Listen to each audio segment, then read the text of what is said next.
to have high quality videos that you can use to watch high level gameplay, but also to have a stream that you could listen to if you're not actually going to be playing Overwatch yourself and don't want to dedicate your entire attention to watching the game happen. As I've said, there's a lot of streamers that will stream a game of Soldier 76, and 90% of the stream is just hearing Soldier spam bullets, which is not exciting for anyone. So I'll be giving you some tips and tricks for console. Give me just a second to check the stream, and then we will get started.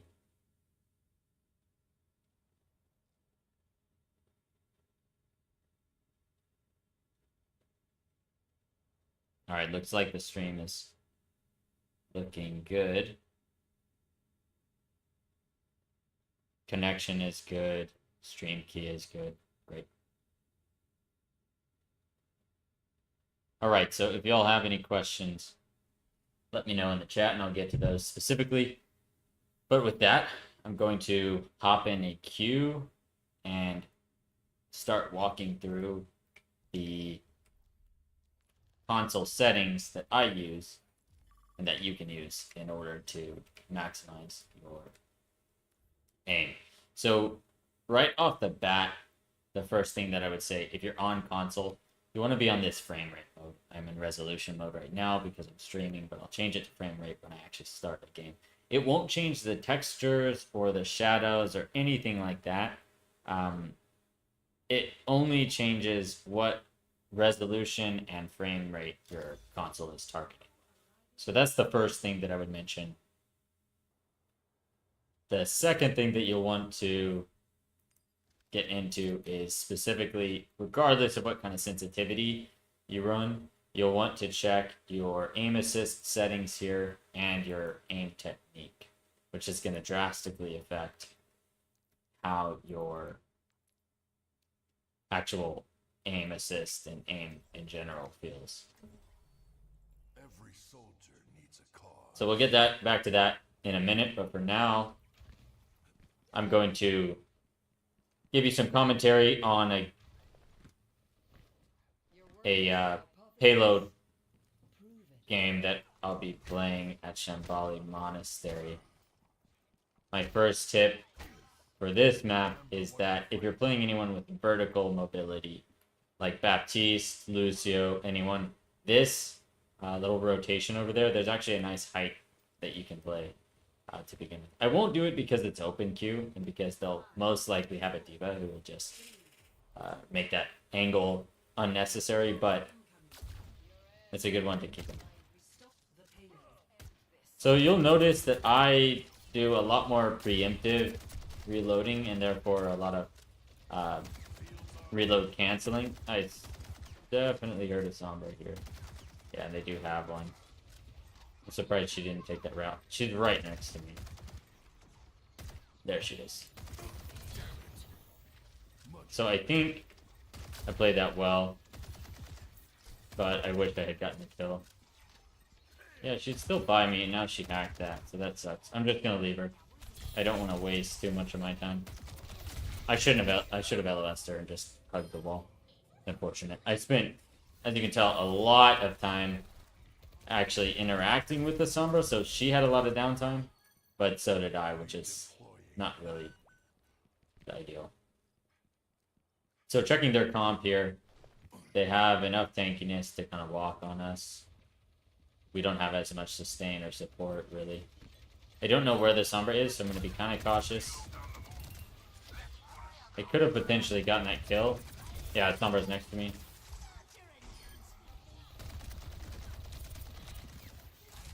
Oh, I'm surprised that Helix didn't kill him. But that should be good for us. The Alari dies there. And he swaps. And so far, yeah, they swapped Diva. No more Sombra to worry about. They still can't take that angle on the left there. Yet. Someone's coming. Oh, that's Diva. That sucks. So I have to leave, especially this season. You just have to respect the Diva space. I just don't want to get up close. So I'm actually going to take this time, because she took my angle, to show you. Oh, that's terrible. That was a bad rocket jump. If I had more time, I need to hit that mini. That's all I can do. I kind of wish my Moira had hit those shields, but if I had reacted faster, I would have been in them myself. Made her job a little bit easier. So they're still very tanky, especially compared to us, since we're running 2 DPS, which is unusual for open queue, but... So, there... I should have heard that the D.Va was coming. But you want to always shoot the most aggressive target, which in that case was clearly the D.Va, because she was all the way up next to us. I think that the D.Va has... that the Reinhardt has ult. So I'm kind of... yeah, there it is. I'm trying to avoid it. So Rein died. And here, like, you might feel like this is too far to get confirms on the kills. And it is, but I've set myself up to be the one to deal the damage necessary to get kills. Oh, that's such a killable BAP. So they don't really want to fight this right now. They want to walk point so bad, but they can't. Which I'm just gonna exploit that because I can stay on this height here. And you'll notice how I keep my crosshair as close to the, you know, the natural cover as I can, which means my exposure is as little as possible. Which is, oh, I hope they don't get it, but they do probably. This D.Va is so turned around. I still lose though, because she has a lot of health. I think I should have seen the D.Va looking at me, but it's hard to know. I didn't notice any clues, and that's just because sometimes you get mentally overloaded. So the Zara can die here. I'm gonna get that reloading. This is actually, we're doing really well here. They can't really get this. The trap there. That was good. That was a great round, actually. Couple of mistakes, but Score 0-0. Switching sides. so when it comes to payload maps, that's the ones where you have to escort the payload, and they're not hybrid, so there's no objective to stand on to begin with. You really want to think about your end game. For that first point, they really needed to win 2, if not 3 fights. And in open queue, it's really hard to completely win a fight. So I know in the early days of my playing Soldier 76, I definitely had challenges because I would look back at a game and think, wow, I did the same thing this game that I did last time. And I got rolled when the previous game I had done really, really well. And a lot of that comes down to game mode. If you didn't play the same game mode, you probably shouldn't have played it the same way, which it seems obvious, but the fundamentals like cover usage and accuracy don't change, but your other things that you think of as fundamental, like how you react to deaths, when you want to trade, when you have spawn advantage, those things change drastically based on the game mode. So here they have a really we have a really big spawn advantage at the beginning, but we don't have a good spawn advantage at the end of this as we approach the checkpoint. So that's why my game plan is always, I kind of come out aggressive because I don't mind if I die as much earlier in the game and try to keep my uptime up. But then as you get to the end of the checkpoint, I totally come off the point because now they're all going to be wanting to stand on cart to keep us from capping that checkpoint. And I would rather just win a team fight than step on that point. And I went the wrong way here for a faster rotate, and it's going to end up being slower. Normally, I recommend that you go around the right here for any character with range. I think that's the Torb here. That's a good hit. Oh, that's my bad. I got preoccupied. I didn't even hear the Sigma. Probably because he floats. That'll do it. But I could have checked comp before running into that. So here we're approaching checkpoint. But we did just lose someone. We got 2 picks, so I think we're up 1. Really not by much. I think we're up less than that. So I'm gonna get in here for some pre-fight damage. But like, my last priority is actually touching that point. I don't really care about it at all because they have a really big spawn advantage here. But we're gonna take their spawn advantage if we can make something happen. I don't like this frontline trade, so I'm gonna fight the soldier if I can. He does have height, but I have a diva, so I don't have to do anything. Gonna flank. I think he's overloaded. And he's got blue beam. But like, here, I don't care about being on point. I'm not gonna try to C9 them. I did want to get that pick. I'm gonna run because he has shield up. And I know there's a mini back there. I'm gonna be annoying on this flank here. Soldier is coming back. So you always... Oh, he dropped. That's a mistake on his part. So I have object permanence, which I was talking about last time, which is like, I know he's still there because I saw him go in there. And when you see where someone goes, that is like gold. You want to use that information to inform your next decision, because most of the time, yeah, that's good. Most of the time, the enemy team is not thinking about what you know. So they may have seen you see them go, in that tunnel, and I really thought that the soldier was going to try to flank me there. I'm surprised he didn't. I guess it was because they didn't have enough time. But when you see someone go in a tunnel or go in somewhere that's sneaky, or they're trying to get around and flank or anything like that, if you know where they are, you know where they are, and you want to remember that and treat that information like highly, highly valuable and useful for wins. Okay, so getting back into the settings.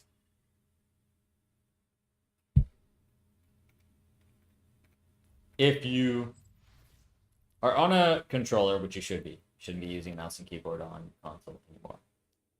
Thankfully, they implemented bans for that. I don't know how well it's working. If you see Zimmers, please still report them because I think they have to run the algorithm.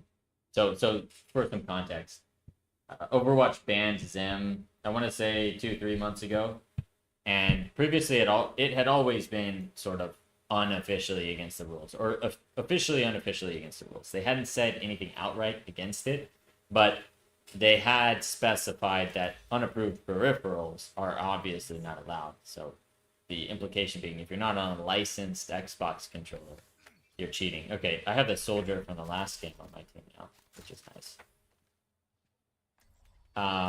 Hopefully he doesn't mind my picking. I think he was playing someone else, so I don't think he'll mind. But yeah, so long story short, they have an algorithm that's supposed to detect Zimmers. I think it's just looking for WASD kind of keyboard-like movement, and then the inability to 360. I don't think it's anything that sophisticated, but anyone who's good at aiming is going to be accused of zimming at some point or another. And the only thing that you can do is, they have to make sure that their algorithm is sophisticated enough to know when someone is definitely on Zim and when they're definitely not. And unless someone is definitely on Zim, I don't think that they should be banned. Okay, so again, I'm not going to play this the same way that I played last game. We're on a push map. So for this specific map, I just want as much distance and uptime as possible, and I should have no excuse for dying here, because there's always somewhere further back you can go.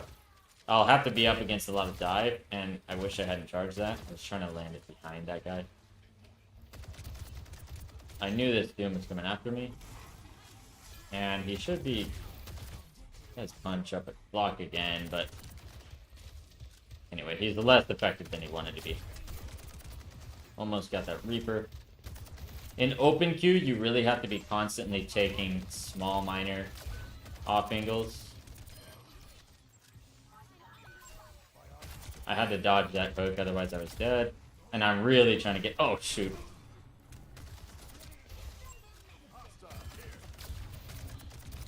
I want to take this big pack, but I'm not going to because the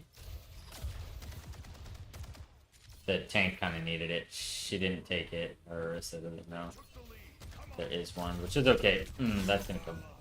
Yeah, I should have rotated a little further out. As I was saying at the beginning, you really on push maps want to be as Soldier 76, but anybody with range really. You want to be just constantly playing at your range and constantly falling back. That's the kind of fun part about push maps is there's always somewhere to fall back to, and you rarely don't have enough time to fall back.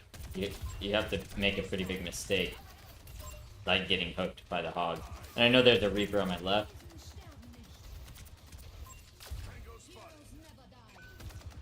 So I knew there was a Reaper on the left, and I shot at Felix, which actually canceled my reload. Oh, that was a good, good TP. And I knew that I should have known I was getting flanked, because when you start to see somebody that you know is alive just disappear, they're flanking 100% of the time. That's, you know, they're either doing that or emoting, which you want to assume that they're doing the one that's going to cause you. I'm going to visor this. I need to, even though it's going to get charge. Oh, that was so much charge. I think I should die here. Okay, I'm going to take this height, which is now a flank because of where they removed robot. And maybe we get the... So I know he's TPing to me. This is a mistake. Oh, no. Okay, we got that pick, though. That's pretty huge.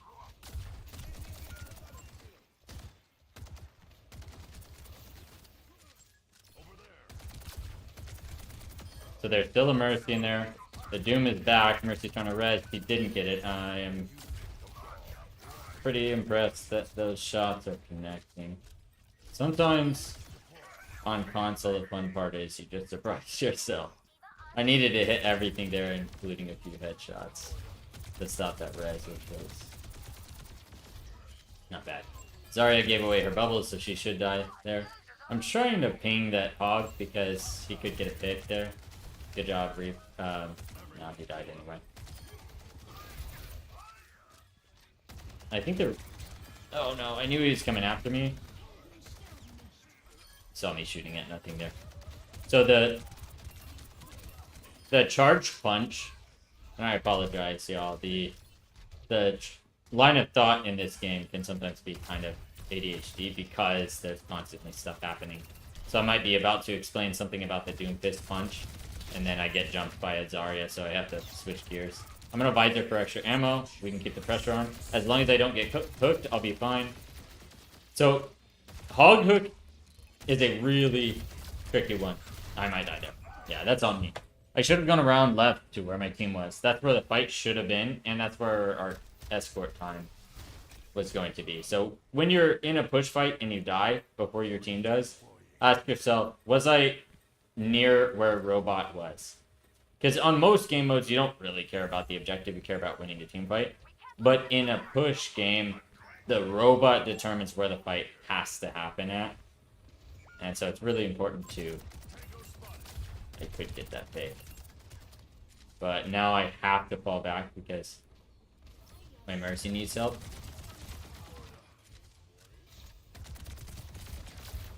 I shouldn't be charging that.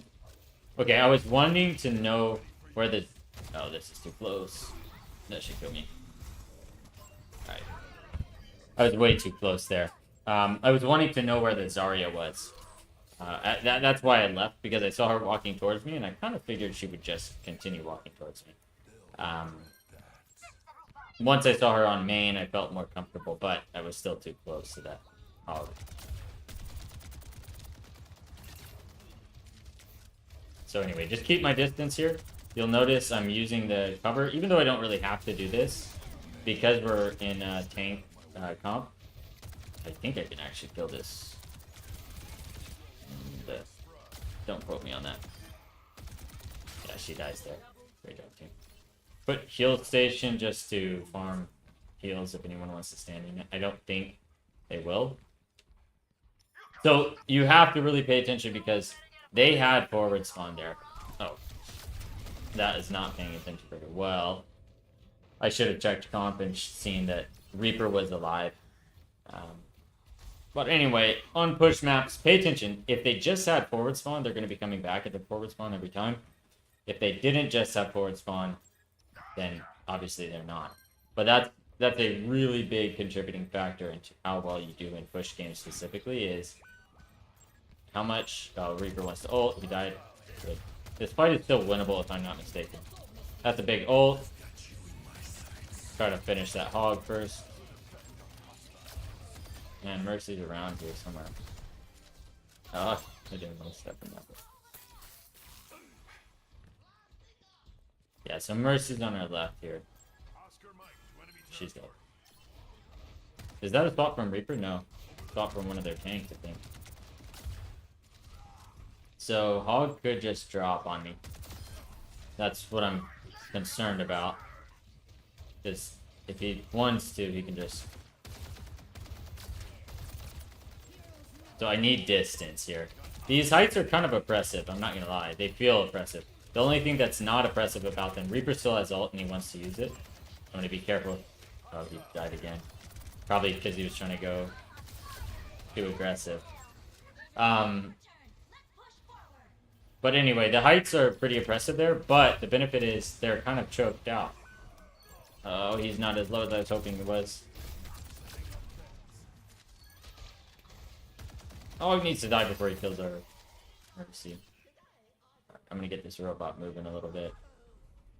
So where do I want to go that's gonna give me the best distance and escape options? I'm gonna play this even though I don't know this part of the map all that well. They have a Mei now. I'm walled, but... Nice. Oh, time to go. Time to go. I hope my Mercy's still alright. That was sort of a mistake. It was contradictory for me to say that. I was like, oh, I just left my Mercy there. I felt bad about it. So I came back, wanted to go help save her by staring a hog directly in the face. No, I should have just finished the kill.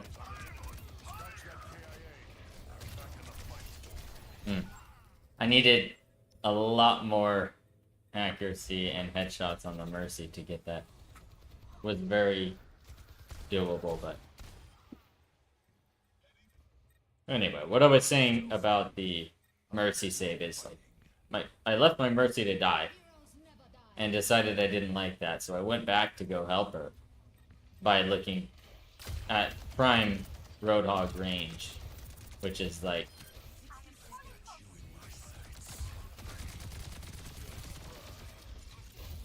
No, I wish I had body blocked there. I think she bubbled before I got her, but she's dead there. Very winnable. I can't believe we still have the lead. Crazy. Hog just took jumper. I really like the maps with a jump because it's just fun. Oh, I didn't realize we lost fight there. And Reaper surely still has ult by this point.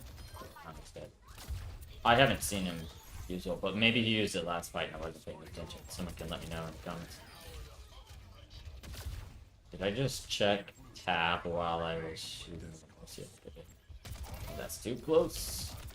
But with the Matrix, we get this bit. Nice. Our Devo is smart there. So, like, I have seen almost everyone get tilted by bad teammates. Teammates that are just, like, unbelievable with what... that's gonna kill me. Fair enough. I knew they were coming back. I just thought we had enough of a lead for it not to matter. I wanted to get those final staggers, which is, as I said at the beginning of this game, like the opposite of what you want to do. In push, your advantage is that there's always somewhere to retreat to. So you don't need to take crazy flanks. Every flank that you do take should be one that you can escape from.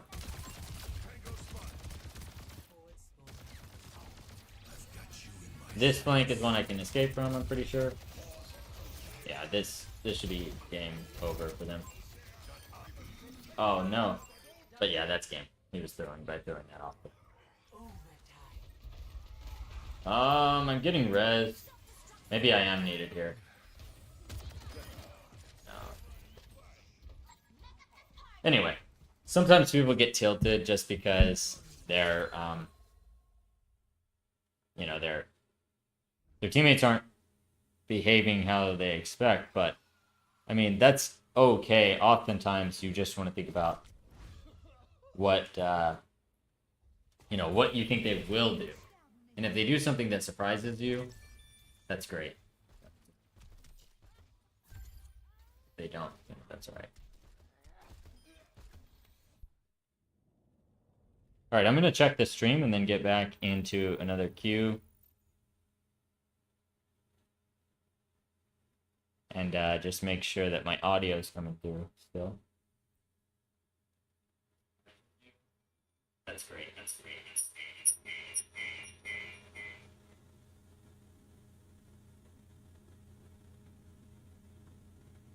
Alright, I'm gonna check the stream and get back.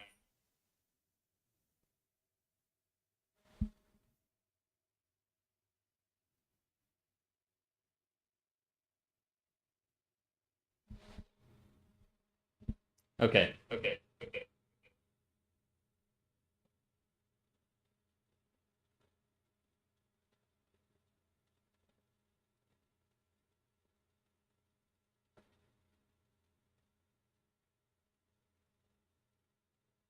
Okay, so audio is still coming through. Should still be good. Hopefully it's loud enough to hear it over the game sound all the time. If it's not, let me know. I'll change it, but sounds pretty workable to me.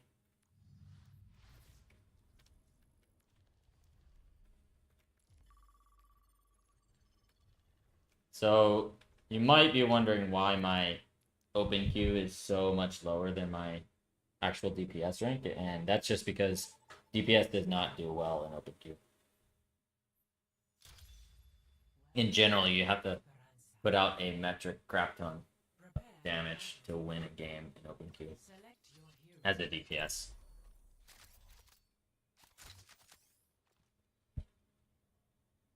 At these ranks, I've gone down so far from, I think I was Diamond 1 at the beginning of this season. And at these ranks, often you don't get a full stack of 3 tanks plus support.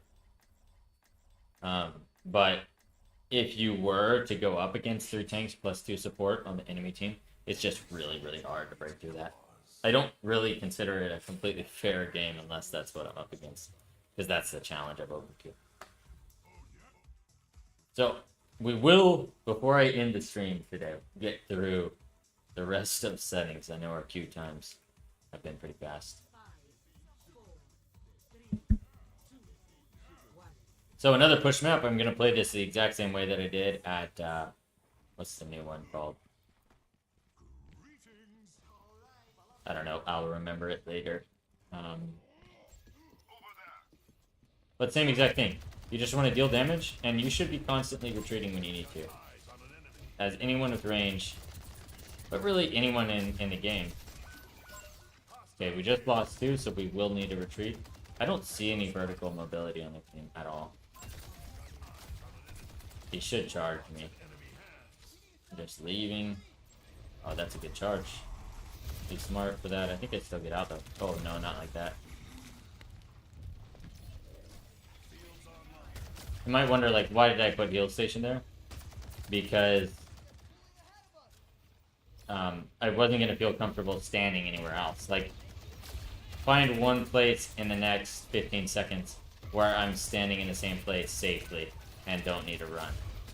Maybe right here, but I have heal station already. Oh, this is not safe. I should have known this is not safe. They have a lot of sustain. They have a lot of... I don't know what's happening to me. I'm just waiting. I ran into a wall there. That was an accident. Got instant spawn though. I wanted to rocket jump over, but I didn't have rocket yet. You can rocket jump over there on the left, which can be a really good escape when you need to. So, yeah, this is where what I was talking about comes in handy. I'm actually going to go and fight where the robot is. My whole team is not fighting in the correct spot. And that's okay. Sometimes your whole team is fighting in the wrong spot. But the reason this is the correct spot to fight, and that is not, even though all I can see right now is a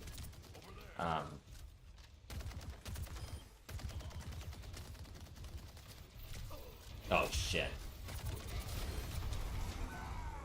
That's bad news. I'm dead here. Yeah. Anyway, on push, you want to make sure that you're trying to deny the space that the enemy team wants, which if they have the robot is the robot space. So he's gonna shatter. Sure he does here. I want the earliest sight lines I can get. And that sim turret is what I'm afraid of. She can get up here. I'm gonna try to make it all the way back to spawn if I need to. Because I need my uptime here. Shoot, that was a mistake. If I lose my uptime, we lose the game here. And same for the rest of my team. Like, you might think, oh, they're pushing into our spawn. They're about to try to spawn camp us. No way they can spawn camp us. But it's actually really easy to do when you have... let's open something. Oh, good jump. And she's just committing to not fighting me, which I generally think is a bad idea. That was an on-eye jump for anyone who's not actually watching, if you're just listening. So when you jump in Ana, a lot of times they, on console, responsibly, I think, decide, oh, this is a bad situation. Okay, I'm dead. So I can talk about it now. That was just a disaster. I played it well, but they pushed with a lot. So when you push an Ana on console, a lot of times if they're in a fight where it's like either won or lost, they're gonna just keep healing anyway. But they'll almost always jump, so you want to be kind of aware of that. Sometimes you'll want to hit with your first damage first because you know they're gonna jump next, or just aim for the head because.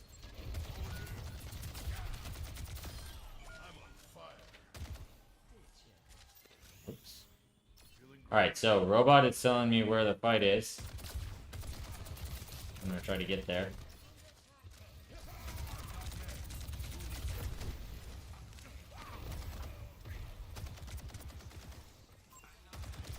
Wow. I just helixed the Ana, which killed her, but she did get sleep off. That was an accident. Okay, we got Sim.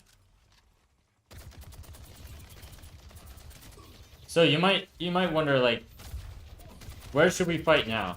Now that I am trying to walk the payload all the way back from basically our spawn to the middle, that we can win. Well, here we can fight wherever we want. We don't necessarily have to keep the fight on robot because they can't push it. They're kind of disadvantaged. So this is where you kind of like skip steps. Is when you're walking it back from their push and just trying to get back to the middle. Because the robot moves so fast there. This is a bit aggressive of a push. Thank you, Weaver, for keeping me up there.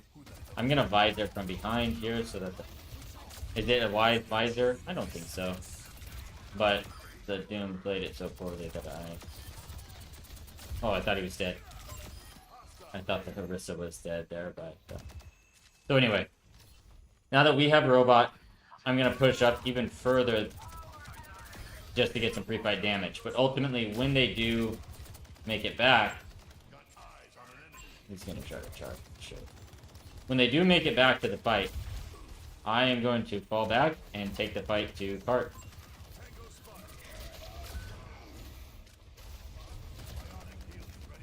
Oh, I gotta run. And that's a good ult on their part. I gotta run again. But they're still walking on us. They have just so much advantage. So I'm gonna try to make sure that they can't just cut me off. Which they probably can at this point. I think I was too slow. I was too greedy, more accurately. Might be a little bit of a nuisance here. Going all the way around. Mini is gonna help me, but did he really predict that? I can't look because I'm on console, but if I was not console, so he's kind of in a pinch now. I'm gonna go left side when I need to. That was lucky, mostly lucky. So I'm gonna shoot what I can. Wow, that was a good kill. That's console aim assist for you. Keep shooting what I can. Yeah, so sometimes you don't make a proper escape. And the best thing that you can do when that happens is path to be a nuisance. What is the most trouble I can cause while I'm here? Don't path for what is the most highest chance of surviving in the short term. Oh, I got slept, which is huge. I mean, it looked like I didn't. It looked like that missed, but sometimes that's decent. It hits you because it hit you on their screen, so it's just part of the game. So, yeah, it's like sometimes if you make a mistake, you don't want to necessarily prolong your life if you're not going to do anything about it. Wow, that's a clutch Weaver pull, I think. I hope that doesn't... That's on me. I could have spent time sprinting at least. If... I could have almost led that. Anyway. Robot is still on main. It's on this path, so I'm gonna fight where Robot is. The Hog is really killable here. I have to reload for an extra DPS. I almost got hooked, which was bad. If I open up this angle, I think we can get some kills. I didn't see the Rhine on the right. That's huge. Oh, that's terrible. That is on me. I really didn't need to die to the Rhine there. But, you know, mistakes happen.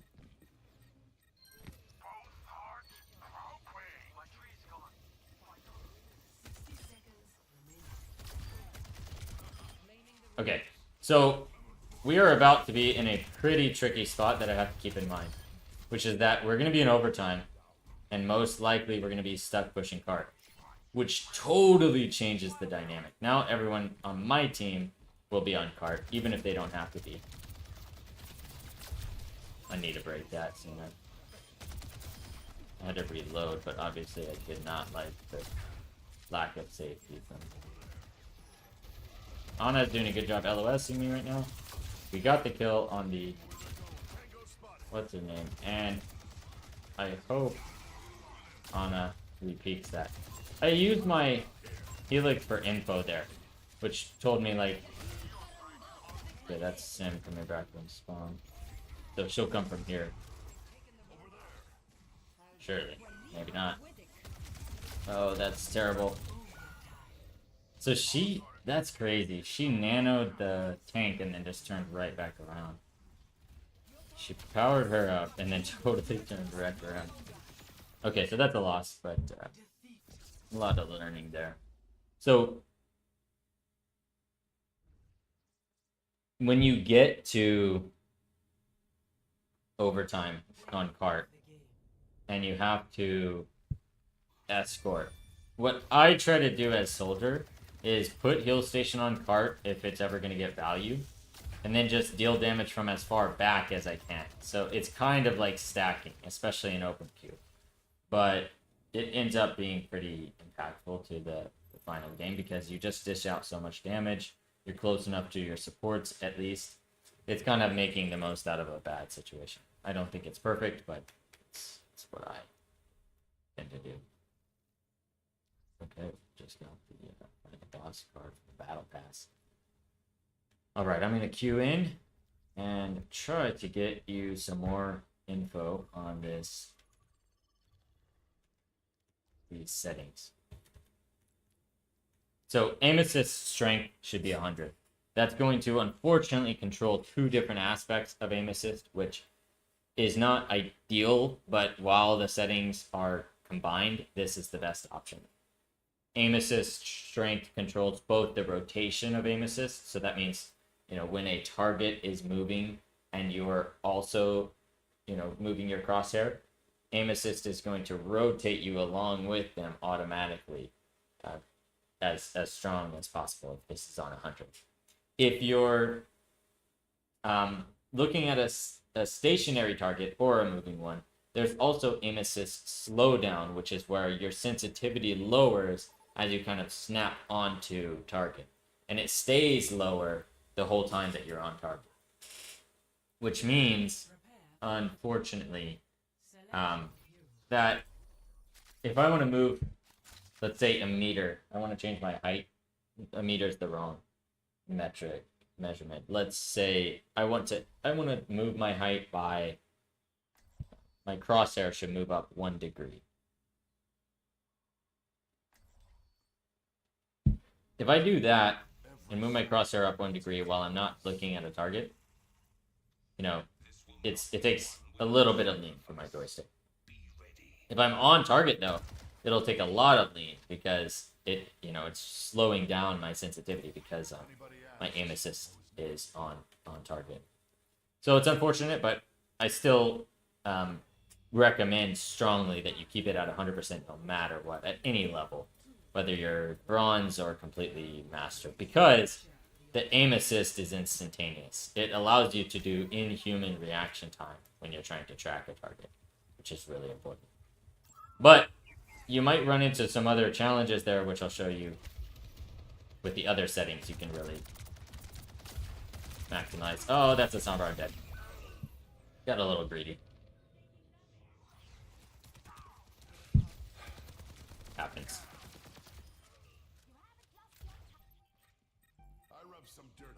So I just I'm checking comp. They have a lot of DPS, they have a lot of support, but they only have a diva.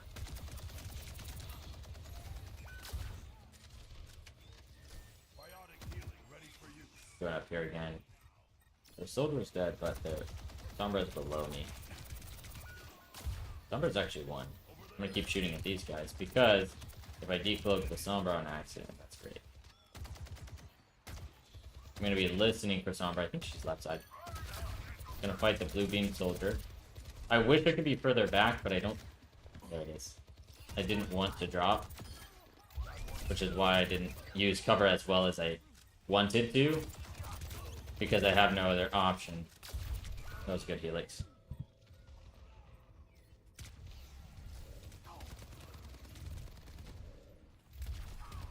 Yeah, with the, I didn't want to drop off of height there, but as you know, I should have been crouching. Actually, is probably what would have been beneficial.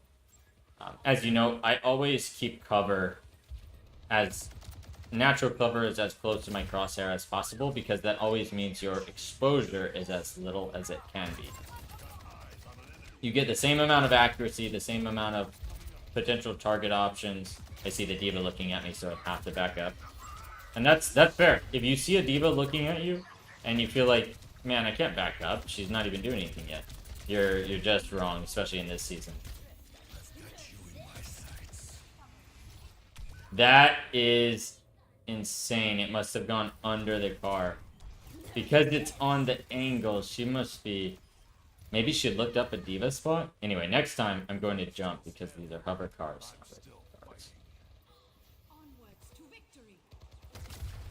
I hope my... No, she did die. I wanted to save my Mercy, but she couldn't get back.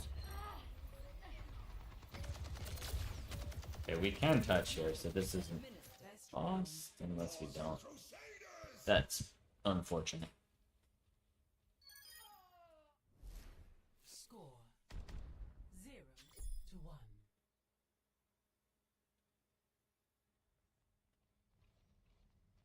So a couple of unfortunate things happened there. Okay, so I meant to say this is a Samoa control map, and I'm on second. The second one where there's kind of a beach on one side. I guess there's maybe a beach on, but in this one there's a beach. I always go to beach side. You wanna be on beach side here if you have range, because it's really oppressive on the point. So with the Mercy blue beam, I hope she stays on me. I want to occupy like this space here, and it's gonna be more challenging accuracy wise than it would be if you were up on height. But you don't have to hit every shot to get equal value, unless you get pushed by a diva, and then you just have to. Fair enough. Oh, Sombra killable. That's value. Mercy wants to res. She can't res. That's value. I'm out of here. I hope I live. Really gotta...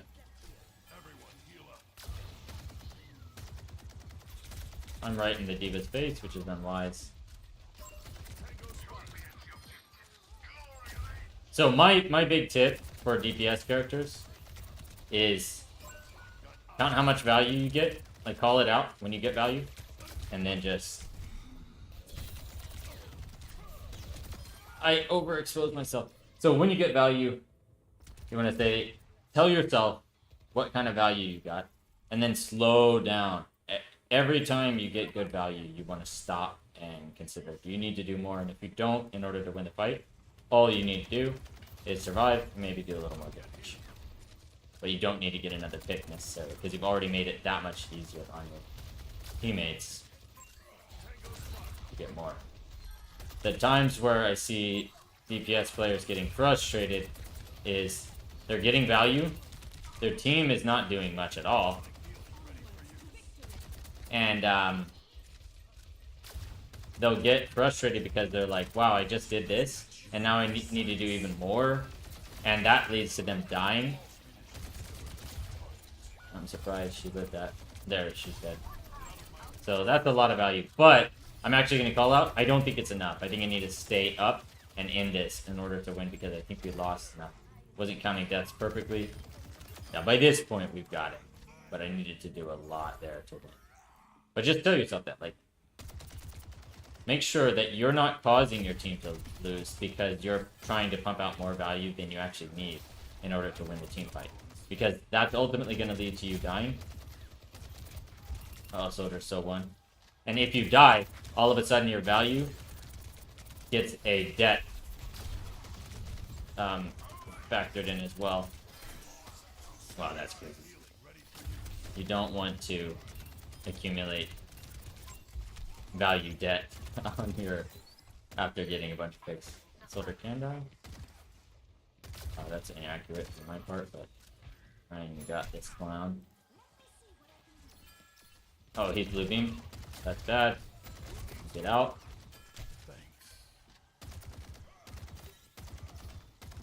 Going right side because I know that's where they're going. Ready to back out though. Didn't really want to drop. It's probably subpar. Fall back so I can get better sight line.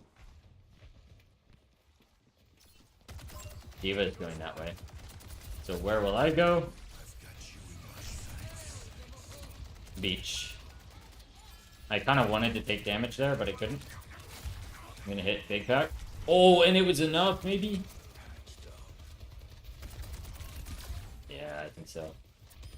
Good flank by Soldier, though. That's terrible. Well played. It was definitely a challenging match. Or a challenging fight there. It's not lost for us yet, but 3 versus 5, I think, is who's touching. So Sim's gonna have trouble.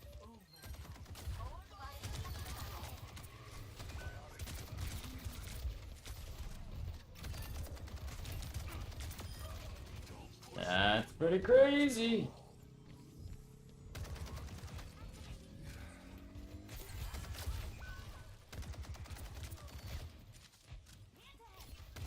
Good stagger. I'd like to say that I let him live on purpose, but it was a little bit of inaccuracy. So they have to touch point, which means I'm absolutely going to be playing this left side here. I don't really... No! Oh, that's so bad. I'm going to get reported for that. That's on me.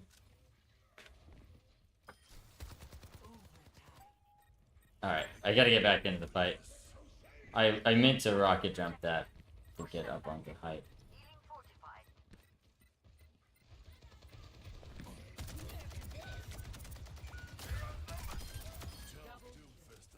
No, that res is going to be huge.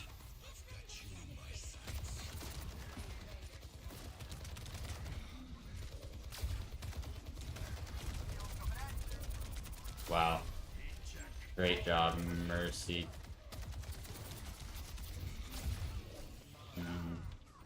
I think that Suicide on me is gonna cost us the game. The learning opportunity, I'm not gonna lie. And this is just one round in a really big game, so who knows if we could have won it without that, but I'm still fighting. that doesn't feel good. Oh well.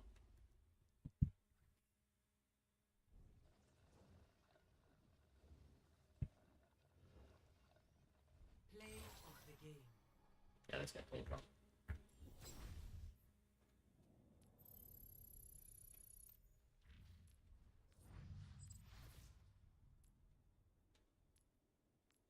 Alright.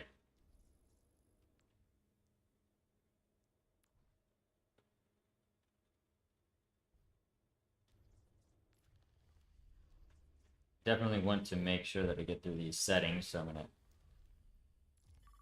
cue in and talk through some of the extra details here.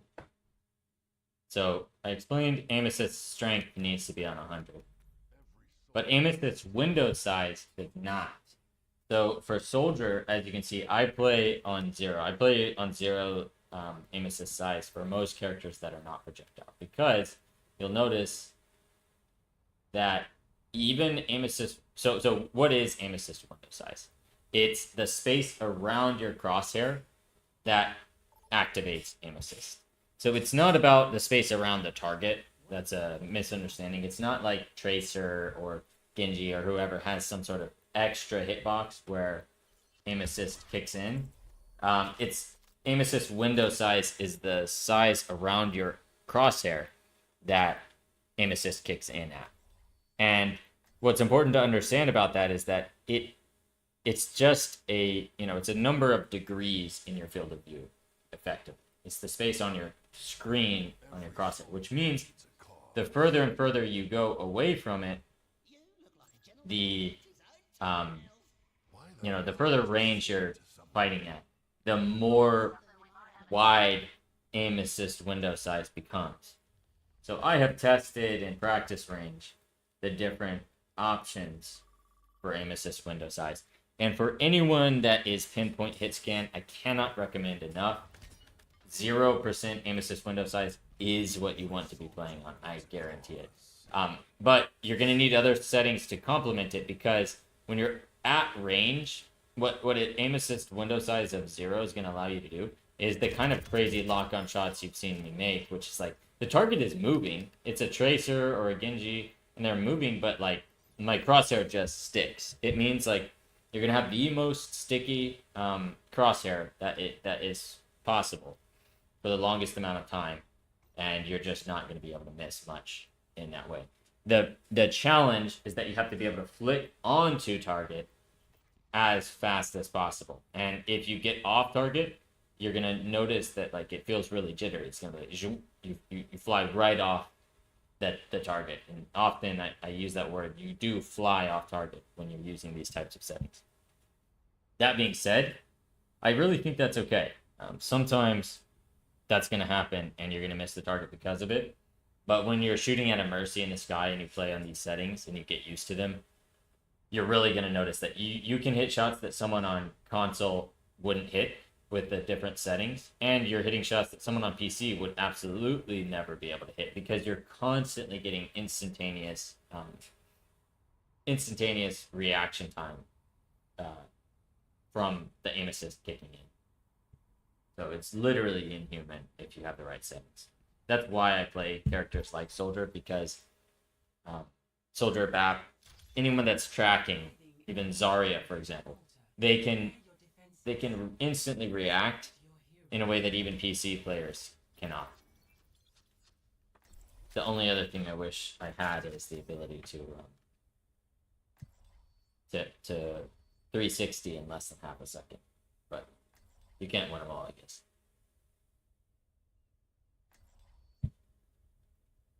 So this is going to be a defend at Watchpoint Gibraltar.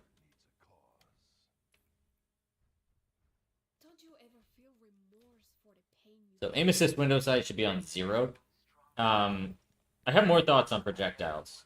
I don't think I have time to explain them in 28 seconds, but I'll start. So a projectile flies at a certain speed, right? And so it takes some time to get there. So you either have to lead your shots, or you just have to expect a certain percentage of them to miss. It's often the case that you're just going to actually aim exactly where they are, and if they move one way or another, you're just okay with that shot completely missing. And if they strafe 80-80 and they end up back where they started, well, that's okay too, because Doom is pushing me. Good try, buddy. I charged his punch, but he's dead. I kind of didn't like that one to live there. Okay, so should you charge Doom Punch? That is the question. I do it probably more than I should. I'm still experimenting. They swapped anything. Oh, I thought I dodged that. I die here. Whoops. Don't drop from high ground. You don't want to do that on this map. Especially if you don't know what's down there. I should have been a little more cautious to begin with than back up bridge. And that's the hard part about this game, is that often your mistakes actually happened way earlier than you actually got feedback for it. So you just want to find, like, what is the biggest mistake you made in the last 20 seconds?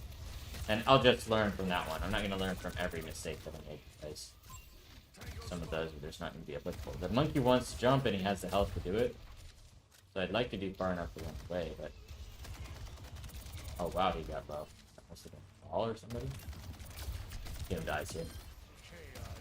I am dropping from height, like I said not to do. Oh, that shield is huge. I have to run. The ball gave me help. I've never received help from the ball before. He's gonna fall on me, I'm dead. Yeah, that was kind of a pinch. Needed a way to get out and didn't find one. Happens. Again, I think my mistake was dropping from height there. I wanted the Zarya kill. I didn't even get it because I had shields. Did I win us the fight? Maybe, but I still would have rather done it a different way. So what the longest sightlines I can have here, I actually should have gone height behind us, because you can rocket jump from there to there. From, I mean, if you're picturing watch point your ball, it's the height on it. Right. Soldier should play height almost everywhere in Gibraltar. Why would you not play height? If they have a diva and they're pushing you constantly, it's gonna cost you time, and you might as well just not. No, or Zendai, did he get the kill? No, he didn't. And she faded out, so I died. It was a good try. Not good enough, but... Anyway, they don't have a diva. They do have a ball, but he doesn't seem to be attacking the heights as much as he should. So I'm going height, and we will probably see instant reward for it. I always put the melee there, so that it speeds up my rotation next time. So that's the Helix Field Station combo. I highly recommend it, because it takes about the same time, almost down to like a number of milliseconds. It's the same response time as doing both. As doing one, I mean. Either Heal Station or Helix. So if you know you want to use both, just do them both at the same time. I think my healers, yeah, they're hitting me for something. And they're hitting this guy for a ton of damage, so he'll die. I felt safe there, but you do have to be careful. I did not know there's a Moira in there, my bad. Genji could have died there, and it would have been my fault. So you can rocket jump this. You could also regular jump it, at least on the other way. Okay, they do have a diva now, so... I did the Helix Field Station combo, and if you're ever going to fight a diva, you have to make sure they don't have rockets, and you have Field Station as soldier.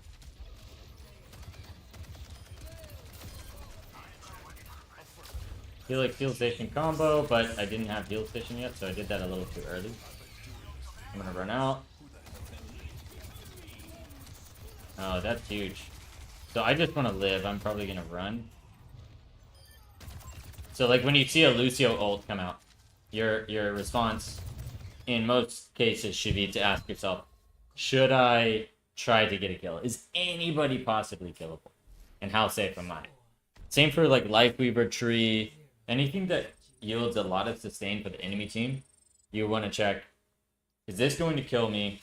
And, or really, am I going to be able to kill anyone else? And if not, how can I make myself safer for the next, 5 to 6 seconds?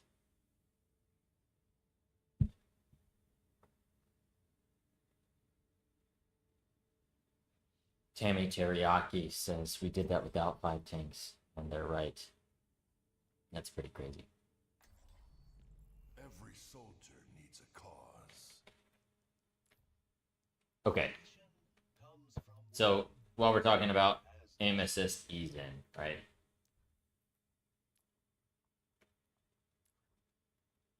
Or not aim assist. Hang on, I gotta look. Not on Zim. So probably a lot of this team is, to be honest. We're getting close enough.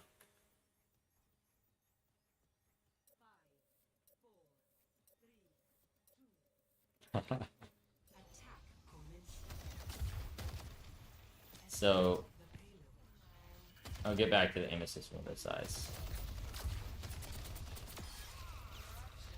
I needed to save my Reaver there. I'm sad that I didn't react faster. Oh, she's done. Yeah, 4v5, there's not really much commentary here. So I'll keep talking about aim assist window size. So as a projectile character, I love these rocket jumps. As a projectile character, ooh, good shot from the Widow.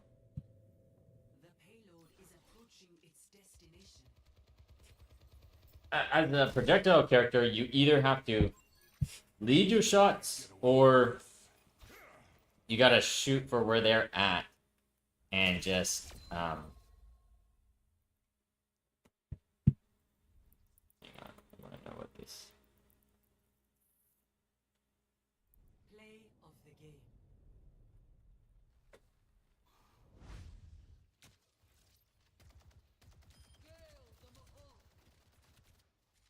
I've got you in my sights.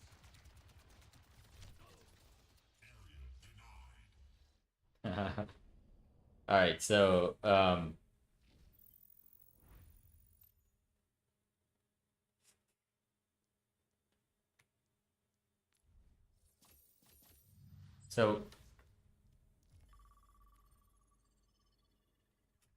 if you're gonna have to lead your shots, this is why I don't like projectile characters, because you have to lead your shots, and it's so annoying that even on PC you can't make something connect. If they do the right movement, they'll dodge.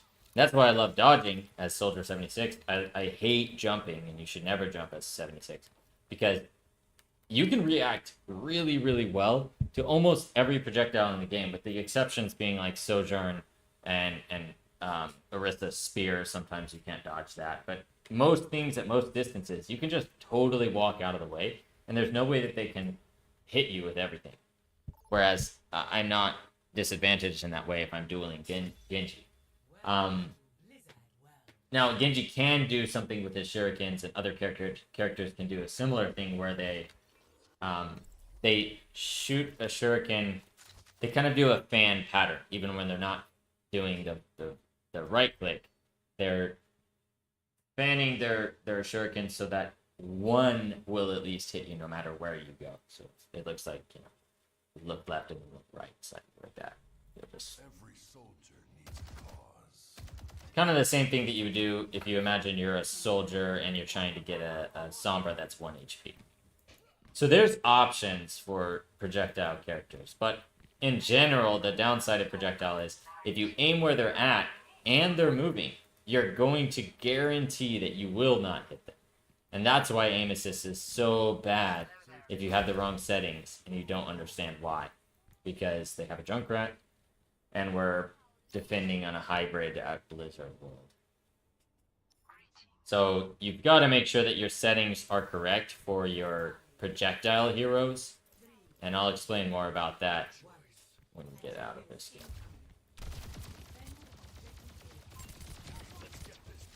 blue beam feels good. Get out. Oh, that Junkrat could have died if I had helped out. Good to recognize, but can't do much about that. So let's see, like, fire strikes. If you get hit by a fire strike, I almost guarantee you it's because you jumped. Same for Junkrat, unless it's desync, which seems to be pretty...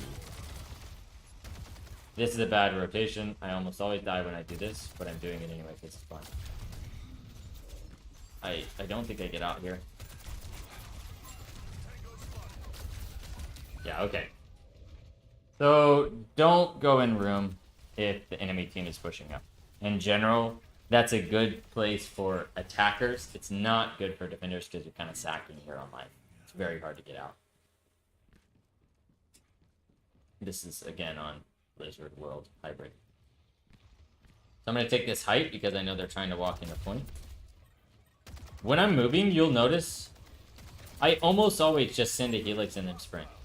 And I'm instantly pressing the sprint button because it is instant. Like, there's no lag time. I can helix sprint, and it takes the same amount of time as if I were to...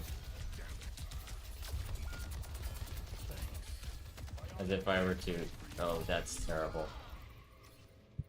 Anyway, so helix sprint is very OP. The only time you don't want to do it is if you weren't running already. I mean, if you were running already. So like this, I'm sprinting, and then I'm going to try to helix. It's not actually going to be able to. I'm going to have to pause and then helix and then sprint again. But if you're already like shooting at something and you're about to leave, throw that helix in there and then sprint. Oh, that was close. Could have gotten that kill. My aim assist is too strong on the targets that are close to me. But you can't have it all. I'm right in the D.Va's face with a blue beam is good, but no way I'm gonna win that. So I went more distance. Hopefully I get this. Oh yeah. Oh, I thought it was going over. I thought it was gonna go behind me, and I overestimated her skill. I could have totally lived that. Good job staying in somewhere that's resible, though, right? I'll give myself props for that. That's totally what I was thinking about there.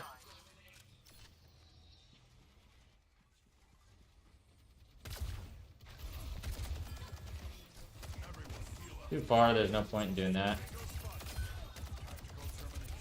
I'm gonna go left side here, even though there's a bunch of bombs. If I live, it's because of everyone doing everything that they can to keep me up. And I probably cost us the fight there. Unfortunate. But I'm just gonna walk back and deal damage.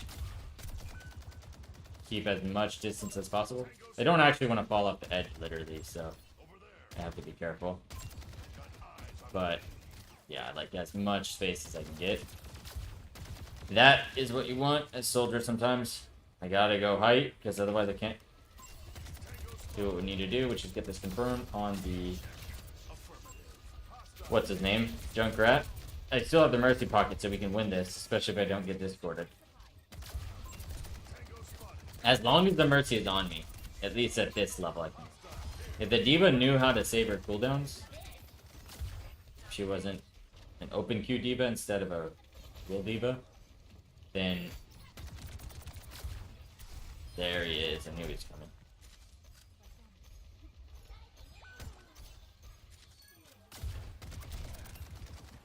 See that those dodges it's incredibly easy to do if you give yourself the chance to practice those skills.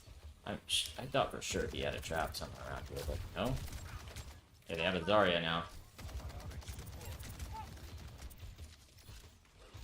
The other thing that's unfortunate about Soldier and dodging is that you have to be watching in order to dodge. Wow, that was clutch. Oh, I hope she's... Can she connect? Can she... No, that sucks. I thought she was still on me. But really good job on my part for being visible. So let's hit the most aggressive. That's the D.Va.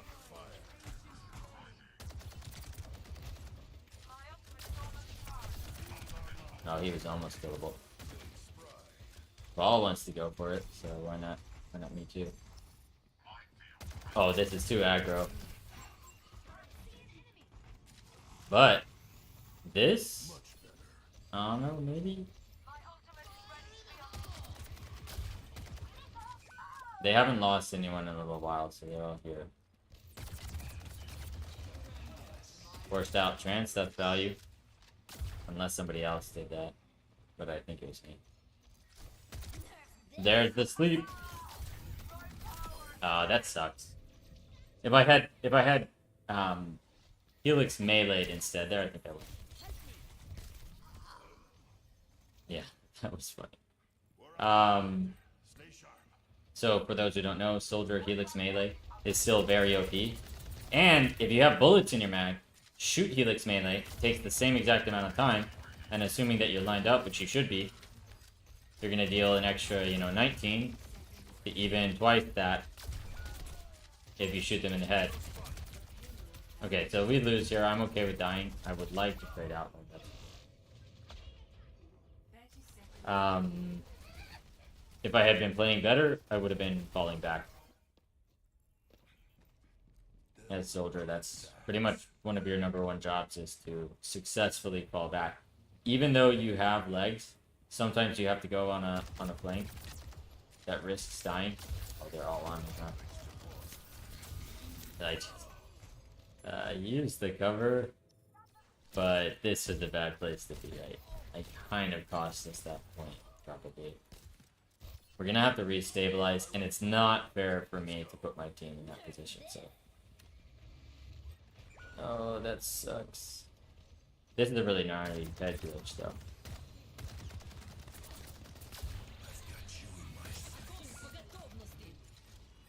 Need more distance, though. My Mercy is coming out of spawn, but not in time. I think I was too aggro there.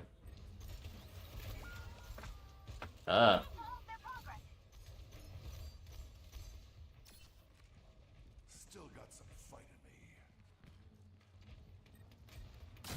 So that head glitch is good, but head glitches in Overwatch are not that OP. Oh no. Going in spawn only because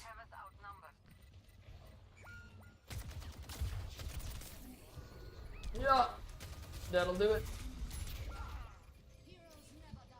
We didn't do terrible in terms of the amount of time that we had left, but I did terribly in terms of the amount of uptime, which cost us those points. That's how they were able to get it so far.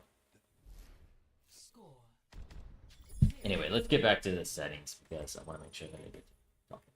So, I'll go more in depth on this at a different time, but for your aim assist window size for your hero, you should calculate how long it takes your projectile at your speed, which you can get on the wiki online, and find out, for example, Genji needs his projectile aim assist window size should be roughly 6 degrees. How do I know that it should be 6 degrees?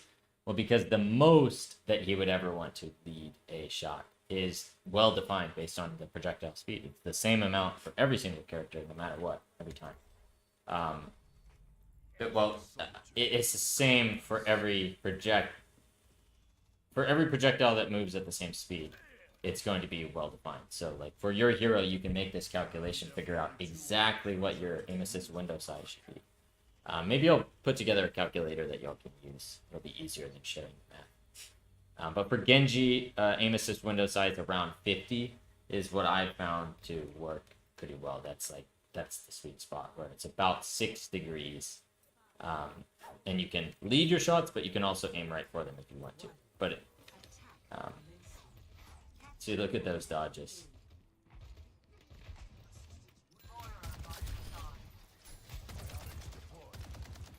That was kind of instinctive, but it was also wise. You want to only peek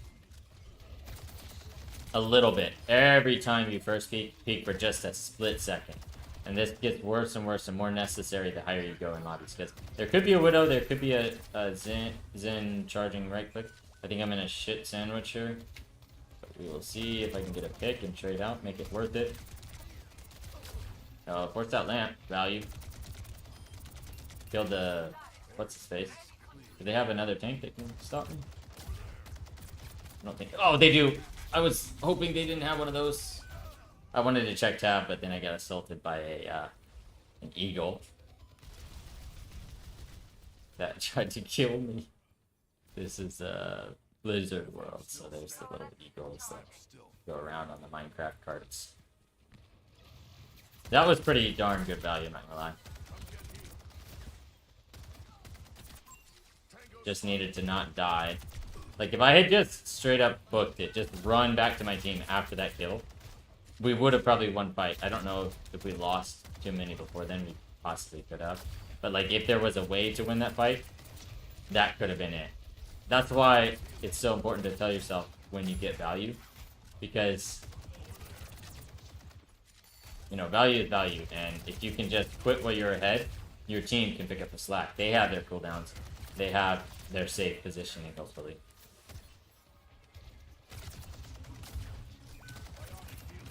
I can hit headshots on the Tsar and really punish her for being out in the open. My only issue here is, even though I'm really good at dodging, my team is not. So they might not be able to make this do anything useful. Okay, so they definitely...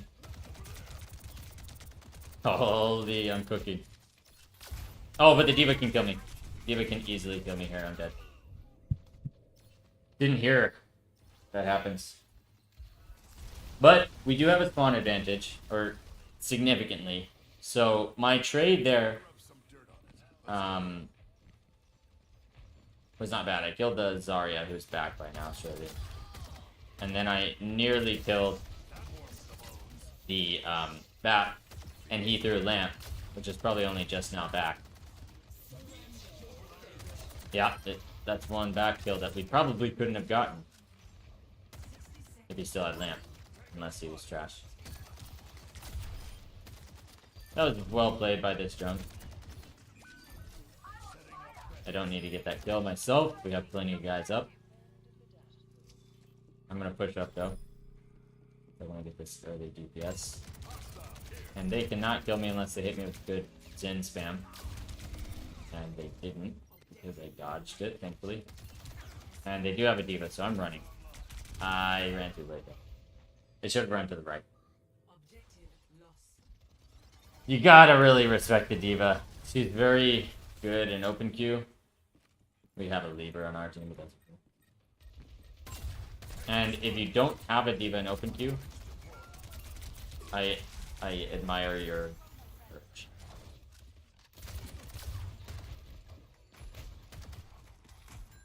So when you're getting spawn camped, just take the other exits. There's plenty of ways out.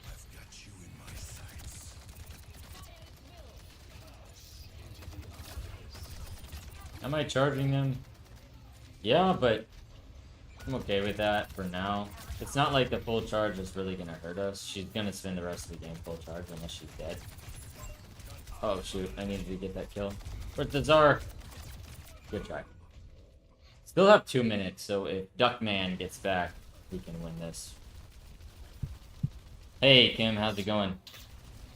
Yeah, if you've watched my video on controller sensitivities, then you know most of the information that I'll share about settings, but not quite all of it. I'll get to some bonus tips at the end. Because there's some things that have changed recently, especially with the additions of custom dead zones. And that's huge. The custom dead zones, I don't think I was able to include it because it wasn't out yet. Oh, I wanted to hit that helix on the tire. But yeah, if you stick around, I'll have a section after this game about the dead zones where I'll give you some info that we didn't have when I was making that video. And it's really helpful to know. We were waiting for dead zone settings to be released for forever. It was a necessity. Is D.Va just trying to farm? I knew she had it. That's so silly. Just because we're in a 4v5. So, Anyway, how much time do we have in this game? 40 seconds. I'm gonna play it out just in case this duck guy comes back. They can't get away We with can go ults. So what do you do when you're in a 4v5? That's probably a good question to answer. I just practice aim. And when you're in a 3v5, you leave. I don't waste time in a 3v5 that's on. Why would I stay in a 4v5 until time runs out? Because someone might reconnect, and the guy that was in. Now that you're in a 3v5, it's just padding your stats. So at some point, you're gonna have to leave. For this one, it's already done. So, Cam, I mentioned I would go over these settings for you. And let me just hop in a practice range. I'll talk about some of the stuff that we talked about in that controller video. So, what I've covered on stream today already is that as soldier, I like to... Looks like the game's not responding. I may have to restart. Oh, there we go. Just the menu is bugging. Okay, so I run 100 vertical sensitivity and horizontal, but this is honestly just preference. What I talked about in that settings video is the aim techniques really matter. So linear ramp, dual zone, and exponential ramp are the different options that you have. And in that video, mostly I called out exactly what exponential ramp does, which is kind of that it like slowly ramps up to full speed.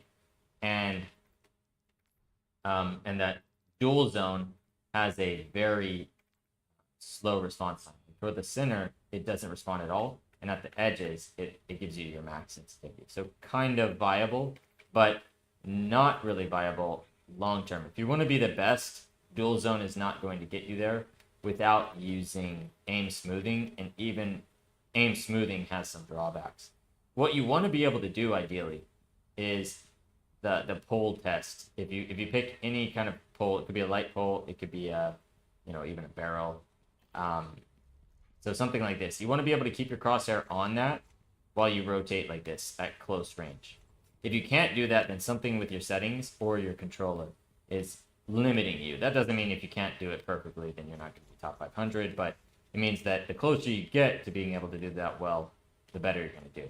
And the reason that I can't do this well with dual zone is because there are two zones in the controller, and you can see like if I run out of my slow sensitivity, I jump straight to my max sensitivity, which is just unusable in those cases. And sometimes you won't notice that when you're doing this full test on an aim assisted target like Tracer, because even when I get to my max sensitivity, well, here it's strong enough to break off the target, but sometimes it's not. Sometimes it'll just stay locked on decent, even though I just, I should have lost track just because aim assist is helping me.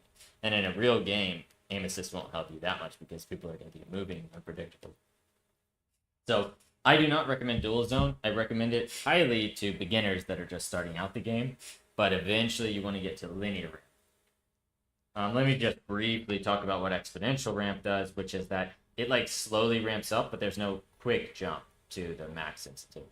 So you can do you can score a lot better on the on the pole test. But for most of you, this is not responsive enough. It's too unresponsive for your controller and your setup.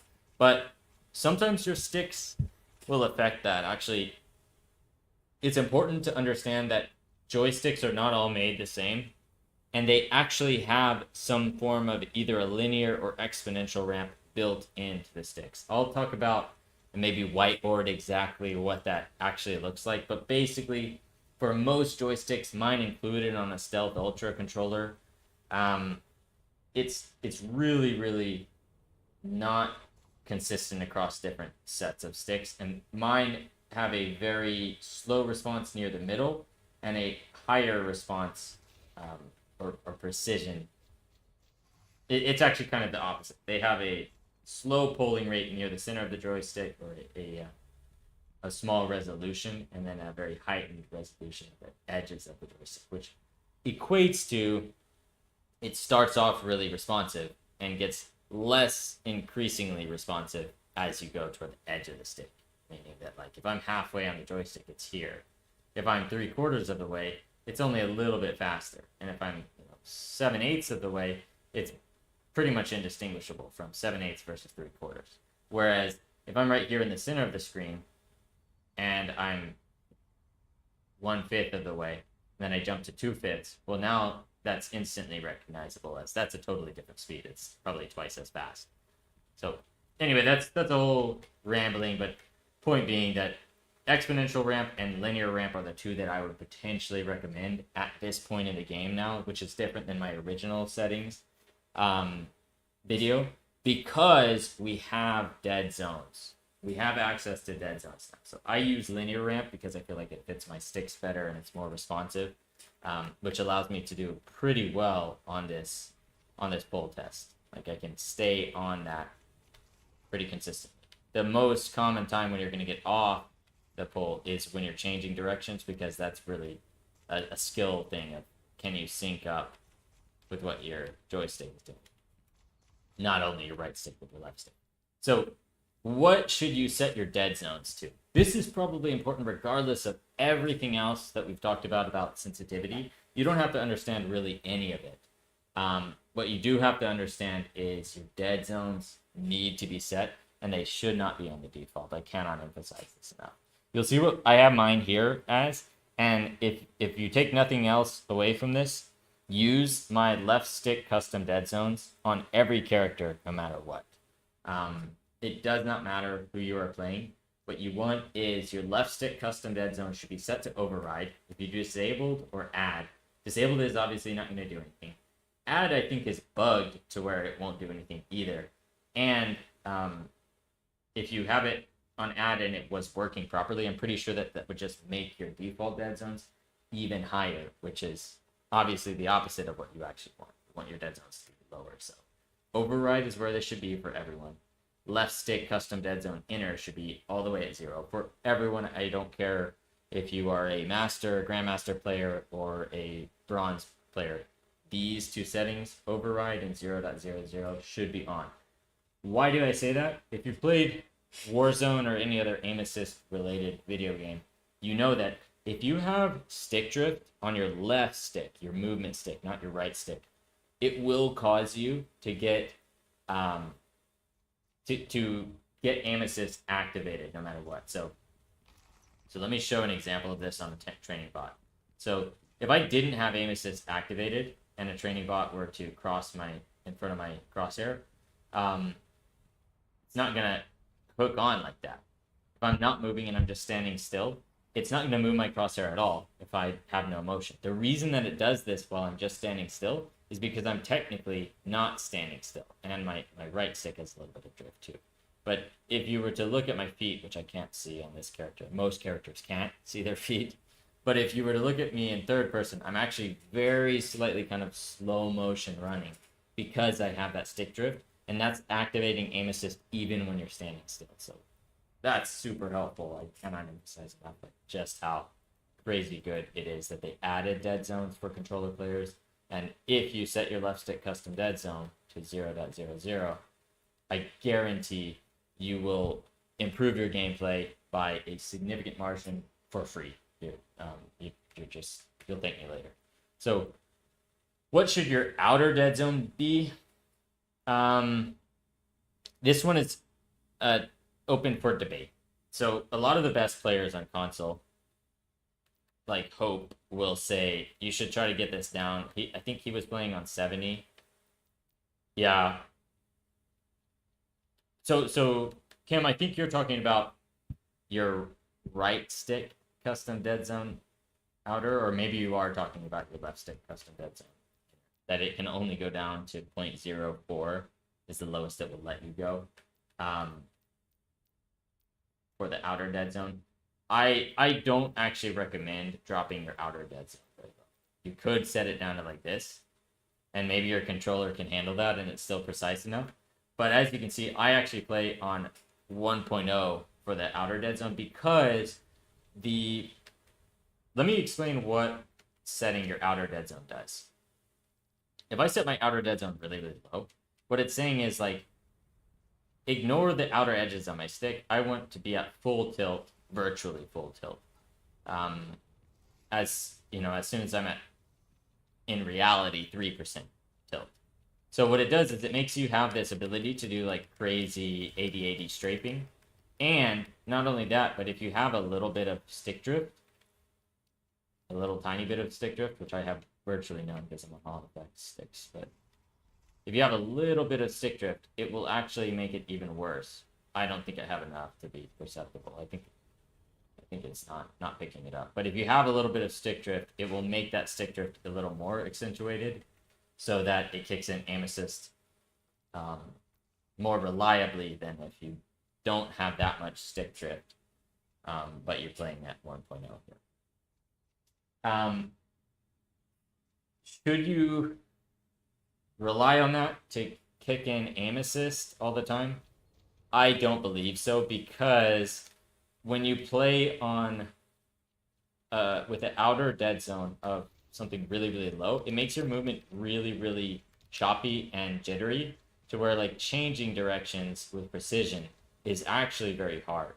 And there are many motions that I do on console where you can't see my joysticks, but I'm kind of doing a brain bending exercise here to move my view one way and my joystick will go the other way. So like, let's say I want to get some space and there's a diva over here.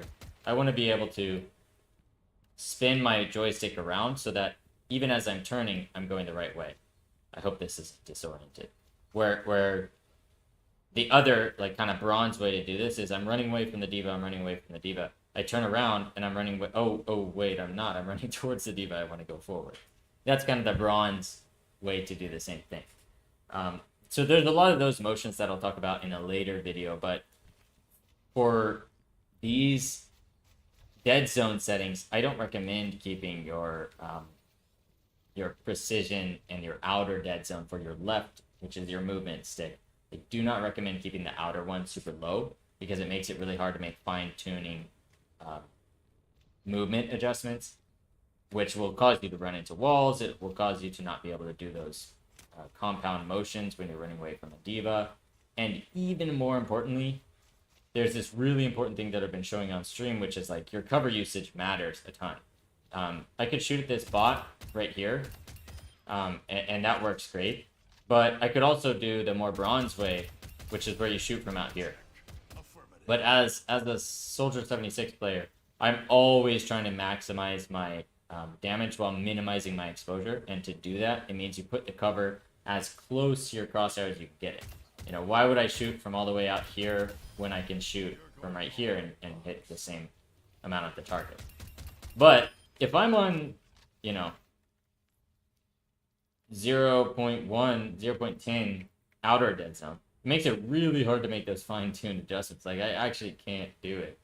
I can't get on that cover how I want to. So this applies especially for like Ashe and Ana. And there's a way around it, which is that you crouch. I do this anyway sometimes. I'll crouch to give myself more fine-tuned motor skills, like with movement. And then I'll uncrouch when I find a spot that I want. But even still, with a dead zone, an outer dead zone for your movement stick of that low, it's just pretty much unworkable. So I recommend playing with this on 1.0. And that's the reason why. Hopefully that helps. On your right stick custom dead zone, I've tried this a couple of ways. The default is 0.15, which if your controller has really, really crappy sticks. Okay, Cam, I see your question. What's the difference between the settings in dead zones where it says add or override? Yeah, so add is currently bugged to where it doesn't do much as far as I know. But I'll test it out and see if it's still bugged. Yeah, it doesn't seem to do much of anything. So add is the same as disabled right now. It's bugged. But what it would do if you added like a lot to it is it should make it to where the center of your joystick, it takes the default of 0.15, which is your default dead zone, and then it adds. Oh, I'm changing the left stick, so maybe it's not bugged. Let's test it out here. Yeah, it is not bugged anymore. It's fixed now. So what it's doing is it's actually taking 0.15, which is my joystick's default dead zone, and it's adding to that to make, if I have, what did I set, 0.70 for the right stick, 0.65. So if you add 0.15 to 0.65, that puts me at an actually, it's the same as if I did 0.80 on override. Exact same thing there. The stick feels the exact same. So that's the difference, and I don't recommend that you ever use add. I think this should be on override for every single player everywhere. There's no reason to use add, because that would only add to your dead zone, which is kind of the opposite of what we want to do. So to talk about the right stick dead zone, what should you have your right stick set at? I recommend your outer dead zone should be at 1.0 unless you have calibration issues with your controller, which you definitely don't. So the reason you want 1.0 as your outer right stick dead zone is because sticks are pretty imprecise, and you want to use all of the space you can get on these tiny little joysticks to determine how your movements actually get translated into game aiming movements. So if you turn this one down, you're just crazy. You like a challenge. Keep that one at 1.0.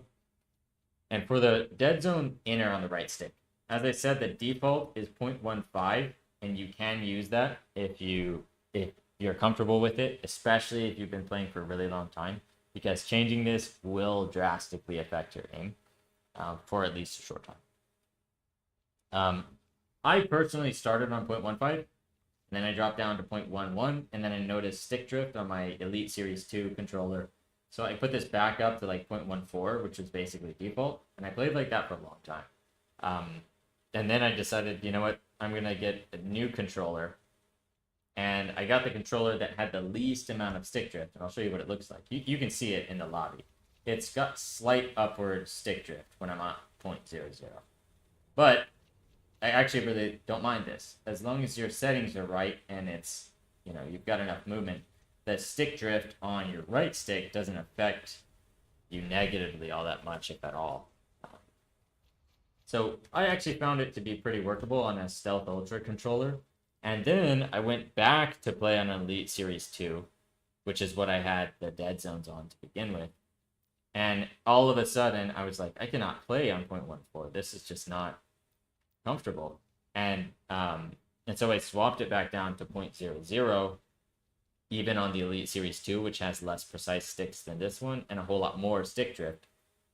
And I still found like, hey, this is really usable. This is honestly better than what I was doing on the Elite Series 2 before I made the switch.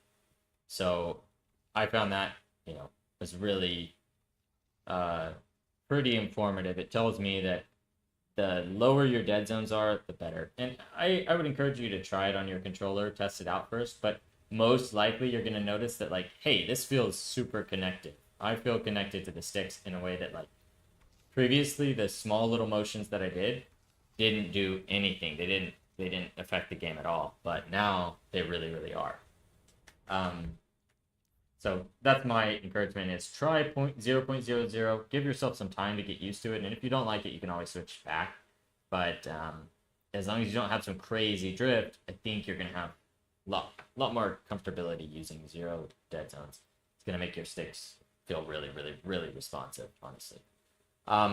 So how do you combat this experience, which is where, like, what if you just have a ton of drift? It's just going all over the place, and every time you make an input, it's like, whoa, I'm over here, now I'm over there.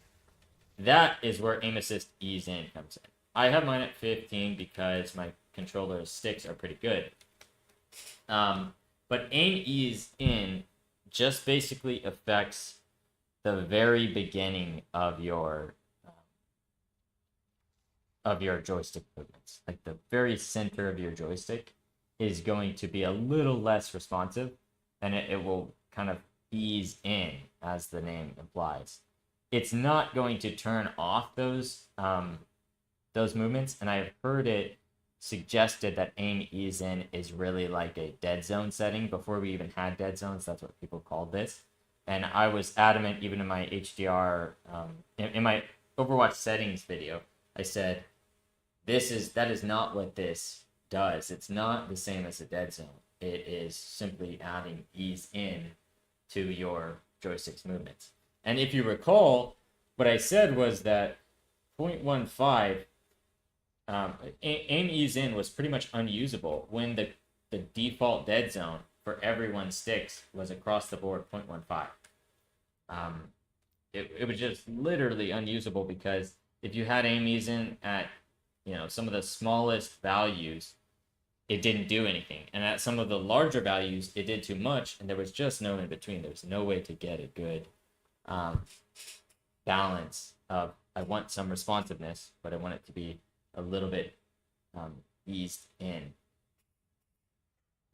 It's kind of hard to describe that, but if you play it on the default dead zone sticks, default settings with aim ease in turned on, you know what I mean, where it's like, okay, yes, now my movements on the stick are less responsive, or they're slower. They result in slower aiming, but they're not in any way usable for real game time because it feels like I have to launch my stick all the way over to the middle of the joystick in order to just get this very simple amount of input into the game. So it just felt completely unusable when the dead zone settings were not out. Now that we have dead zone settings, aim ease in has become a totally different world, and you really, really can use this to improve your aim overall. So I recommend just find what works comfortable with you, especially if you've set 0.00 as your right stick dead zone. Use aim ease in at literally whatever is comfortable with you, and I would recommend go ahead and swap to linear ramp already.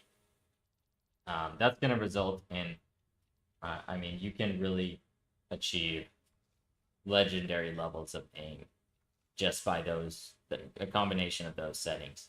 So,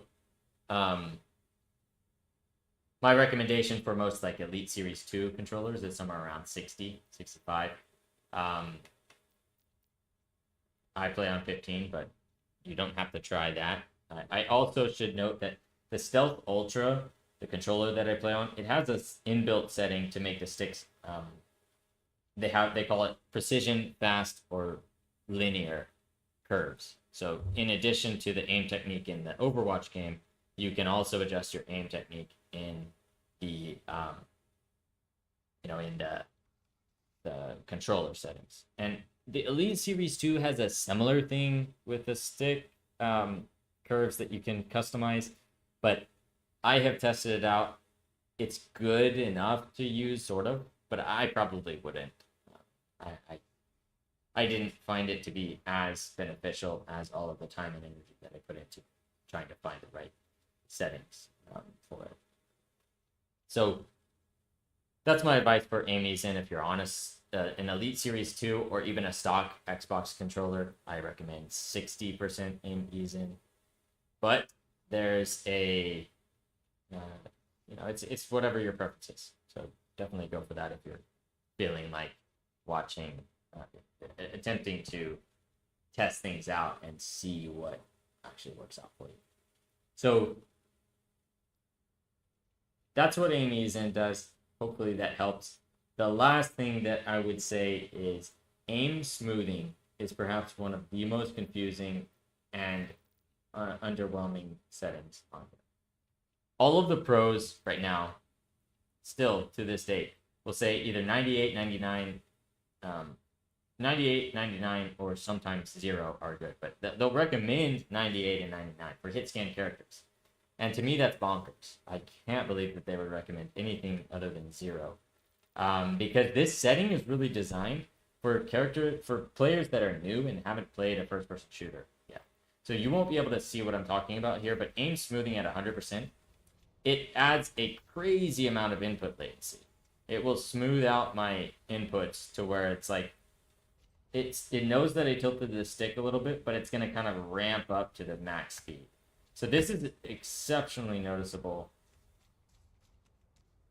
Yeah, so Kim, you said you turned the setting from add to override, and the difference is incredible. I'm really glad to hear that. It's everyone benefits from changing that setting to override. It's gonna make your aim cracked. So the aim smoothing setting adds input latency, and let me just explain exactly what aim smoothing does in a nutshell. Aim smoothing takes your inputs and it simply ramps up to that input over time. So if you have aim smoothing at 100, it's going to take 200 milliseconds, which is a fifth of a second, and it's going to say, all right, we know that he's at full tilt right now. We're going to get to full tilt by the end of 200 milliseconds.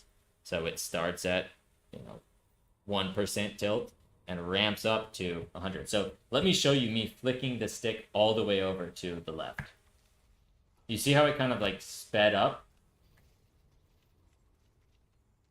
It might be hard to see on the stream there, but hopefully that's somewhat noticeable. It's even more noticeable at 120 FPS.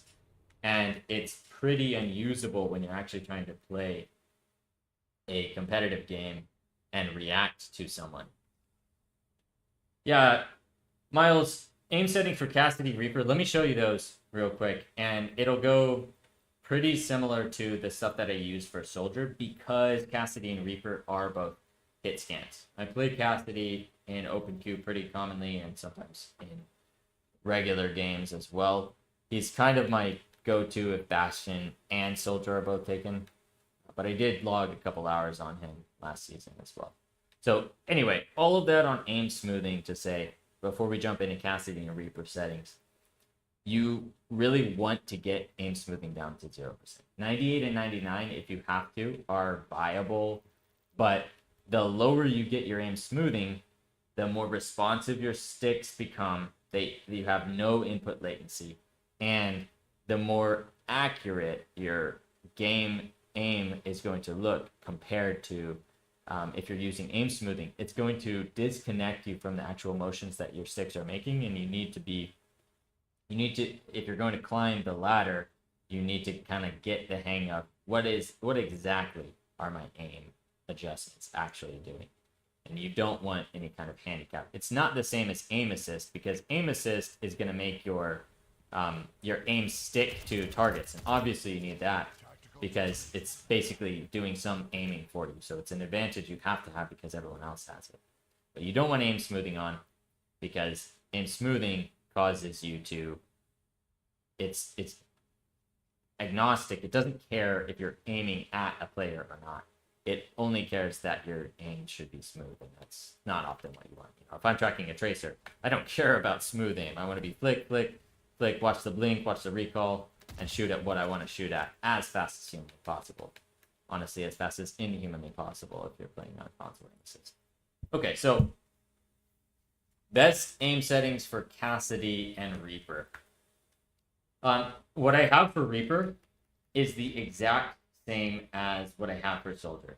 And you might be wondering, why do you have the exact same settings for Reaper as you have for Soldier when they play at drastically different ranges? And if you've seen my aim, you've seen how, like, when I am on target, I am 100% on. It doesn't matter how fast they're moving or how far away they are. If I'm on target, I'm on target. And if you're dueling someone up close where they're blinking around, I might show this in a code like backstab, but it'll work for here. Let me swap to Reaper to show you these settings.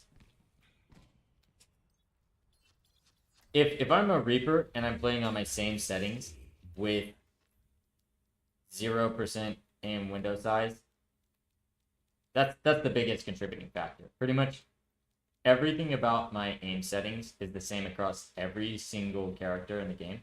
I run on linear ramp, Miles. I stay with the dead zones, which you can rewind if you didn't see that part, but dead zones should be on 0-0 for all of them. I highly recommend it. Make sure that the right stick custom dead zone and left stick custom dead zones are on override. It should be Reaper Bastion. Yo. If you want to be on override, you want to have aim ease in wherever you're comfortable. For me, that's 15, and I don't change that for any other characters. I always keep it at 15 for everyone. I keep aim smoothing at 0 because I want 0 input delay. I keep aim assist ease in at 1%. I'll explain what that one does in a second. I don't use aim assist legacy mode. If you're coming from Overwatch 1, you might have that on still, but I don't recommend keeping that on. It's not very good. I'll explain what it does exactly. Okay, so Miles, let me get you the same exact settings for cast, and these are going to be absolutely goated. Like the amount of shots you can hit on a cast with this kind of setting is insanity. They're gonna have to nerf aim assist at some point. I don't play cast very much, and when I play him, I often lose. I'm not gonna lie, because I'm playing him incorrectly. And I'm not bad at him at all. But you'll notice that like you can't miss if you're flicking. You just flick and trust that the shot will connect. And on these settings, it will every time. If there's somebody to be shot, you're gonna connect. And like it doesn't matter if your flick is a little bit. I wonder if I can hit that bot from here. I usually don't aim that far as cast, but it's worth checking. So why are the shots so easy to connect at that range? It's because the window size is 0. And window size being 0 is so huge because it means that like as you're flicking, it's 100% on and it's gonna super slow down as soon as you get near them. So that's my tip, even if you ignore all of my advice, which is great advice for all of the other settings. Keep your aim assist window size at 0 for anyone like Soldier, Cassidy, Bastion, even Sojourn. Anyone that has hit scan that is pinpoint, keep it at 0. So that leads me to Reaper. Why do I keep Reaper's aim assist settings at the same as my cast's, when I definitely could stand to increase the aim assist window size. It doesn't have to be 100, but it could definitely be bigger, closer to his massive weapon spread. The reason is because headshots. Because you want to be hitting headshots, and the more on they are, the better. That's why, because like, if you look at the damage that I deal, if I hit like this, it's pretty awful. But if I put it like this, it gets pretty significantly better. I think that's roughly, so that's like 50% of 25. And here is, that's easily half as much when you're not aiming for the head. And that only gets more and more accentuated the closer you get to your opponent. These are pretty bad examples because they're not real hitboxes, but if we look at a tracer, for example, if I'm a little bit off, it's not as good as if I actually put that pinpoint crosshair and just fire away. Obviously, you want to get closer to a tracer. But even like when I'm right up close as a Reaper, you'll see the better players, they're always flicking as a Reaper.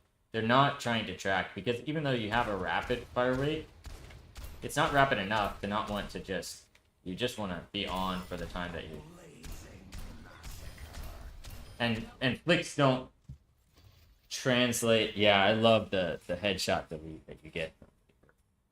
The flicks don't translate well on lower quality streams, which is why I'm trying to keep these streams at 4K 60 FPS.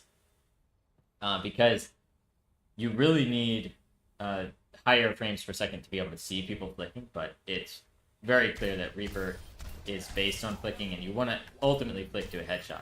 The reason I love these aim assist settings on Reaper is because like you might have a soldier running up to you and he tries to sprint away. Sometimes by accident you'll just headshot the leader because the aim assist is just so strong at close range. So Kim, what do I advise aim assist window size for long range heroes? And Kiriko when you're far or Baptiste. Okay. So I recommend long range heroes the lower the aim assist window size, the better. So even like Widow, for example, I would play on 0% aim assist window size. The only reason I would kind of modify that is you can increase it a little bit if you're having trouble with the scope shots and you want to increase your sensitivity. Because ultimately on Widow, I think 100 is a good sensitivity to play at, but it's really hard to get the hang of that sensitivity at first. So it's okay to kind of put training wheels on and change your aim assist window size to 30% and then lower it to 35 or 25% until you can get worked up to that 0% point. As far as Baptiste, I do main Baptiste. I have a lot of hours on him as my only support role. As you can probably guess, I do not play him in a very support way. I play very DPS focused. My only change in strategy is really, first of all, I don't have sprint, so I can't run away as quickly, and I want to be able to see my team at all times. I'm supportive in that if someone is attacking my team, I want to be able to shoot them. Whereas Soldier, I'm not so concerned about that. I want to get to the back line. I want to be able to focus the guys that need to be focused.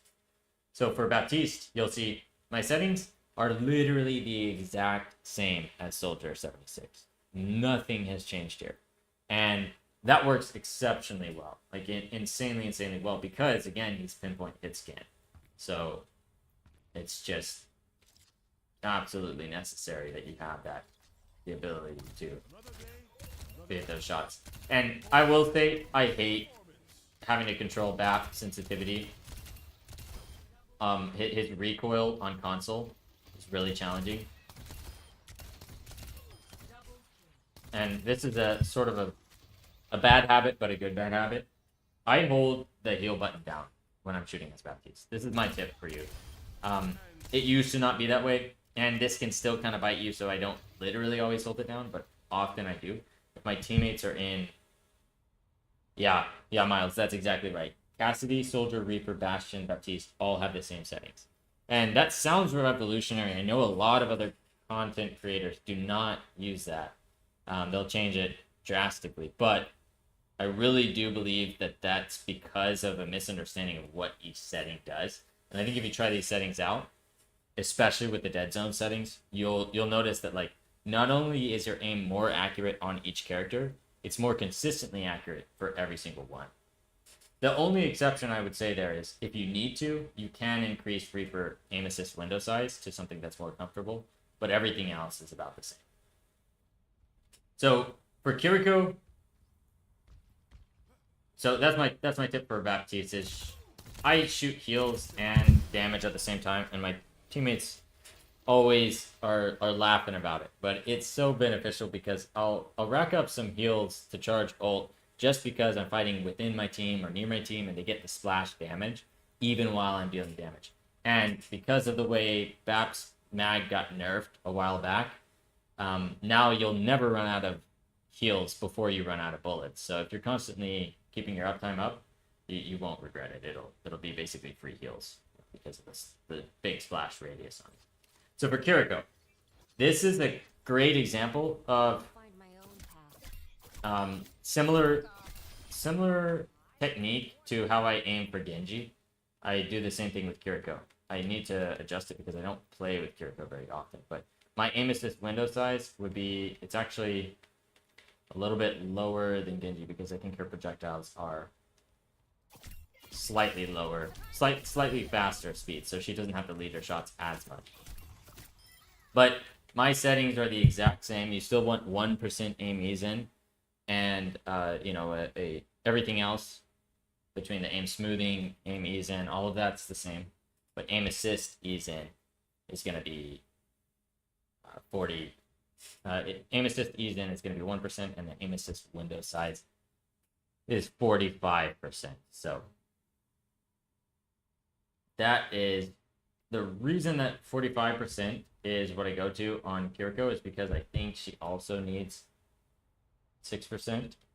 I'll create a cheat sheet with my percentages for every single character, and I'll show it in the next stream. So I'll have that for y'all next time. But basically, on projectile characters, you'll notice, like, unlike my hit scan, the amount of um, like leeway I have when I'm next to the crosshair is a lot. I can easily do like figure eight near Tracer's head, where if I try to do that same thing on Soldier, it's gonna be a nightmare. I'm pretty sure I'm not gonna be able to do that. The reason being that like it's gonna be constantly kicking on aim assist and kick on like I just come out of aim assist so quickly.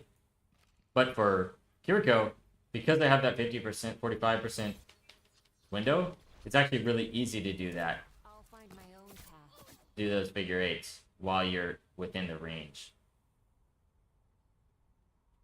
I got you, Miles. I'll get you that cheat sheet. So that's the beauty of having a projectile character and having that aim assist at window size at the right amount. Is that like I know there's a range. If I send a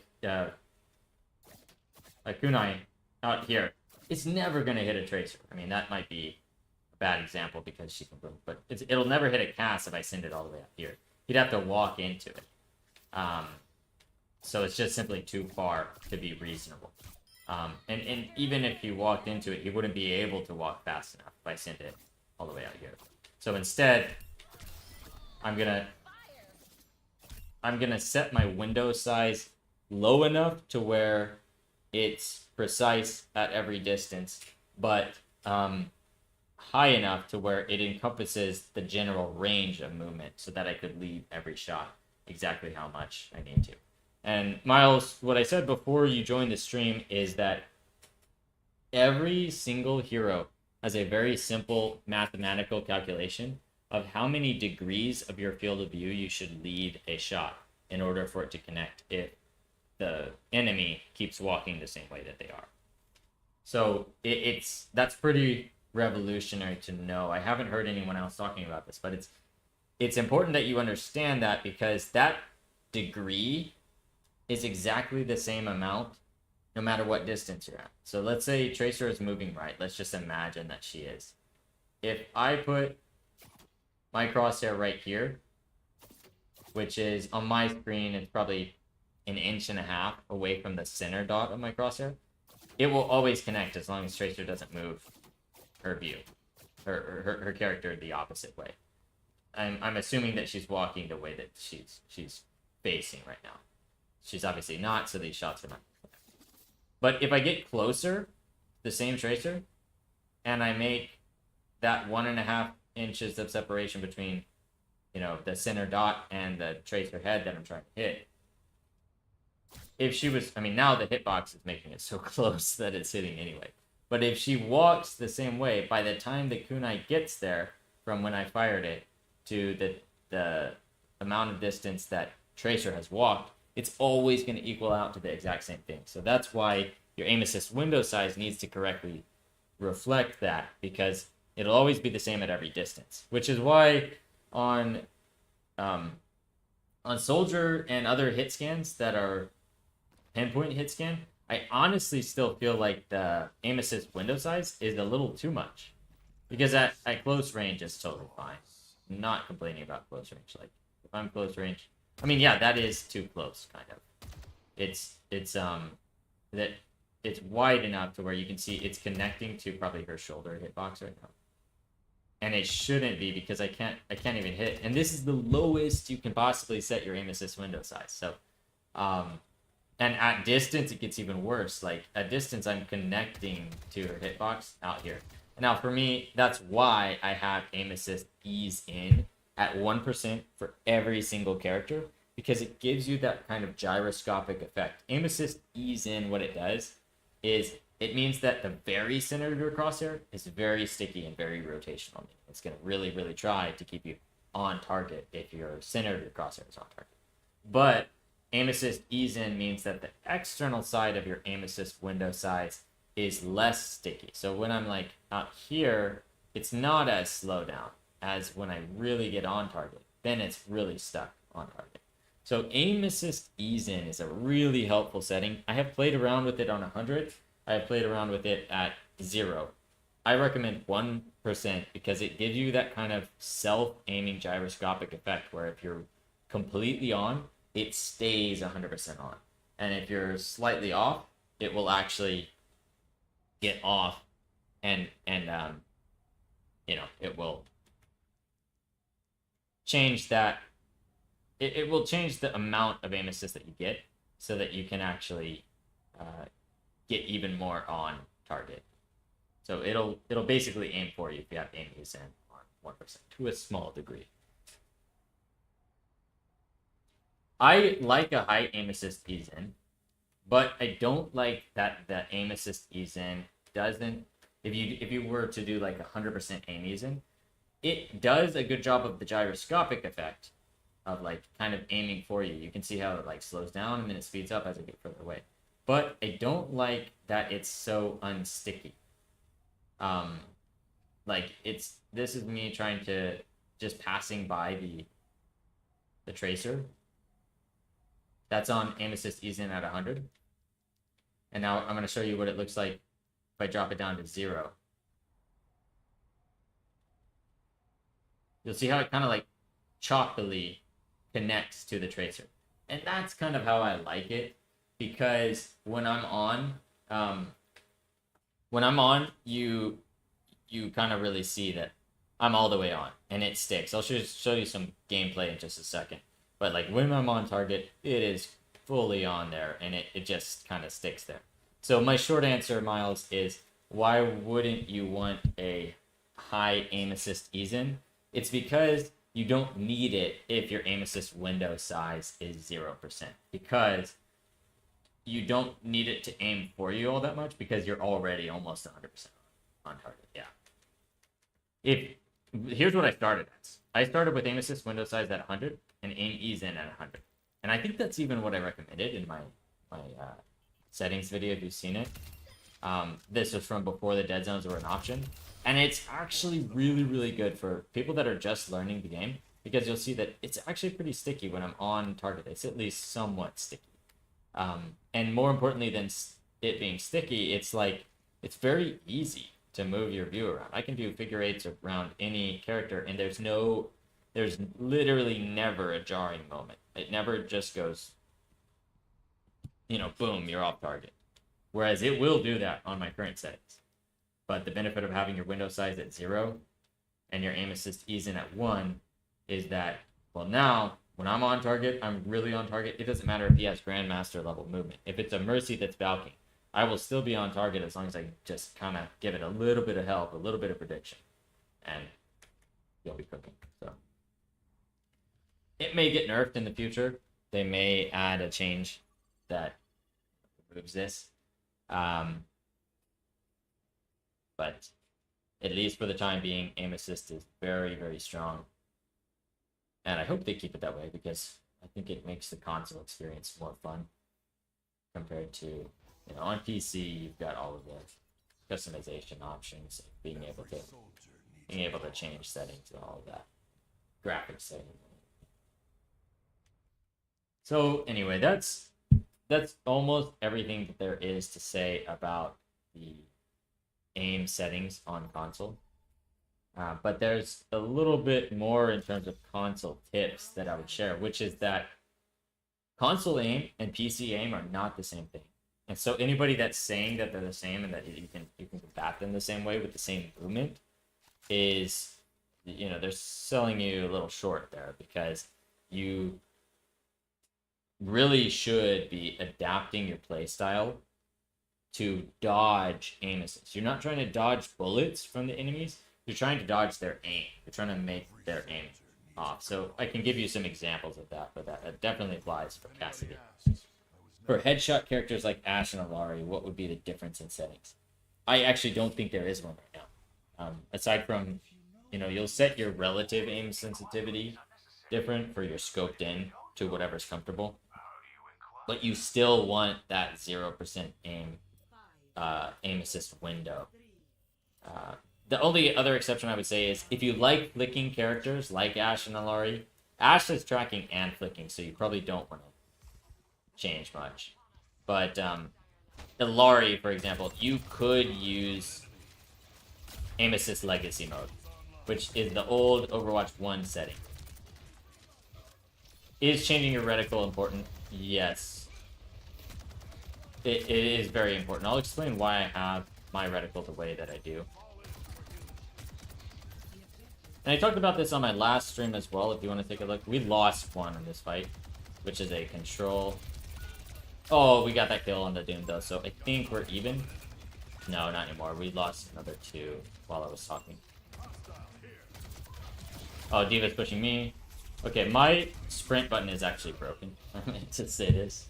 So it's currently, like, you'll see, I kind of didn't sprint for a second there. That's just because my sprint button is a little bit broken. I use my right trigger for sprinting. And I'll go over controller layouts at some point in the near future as well, which is super, super important, especially on console where you have such limited buttons.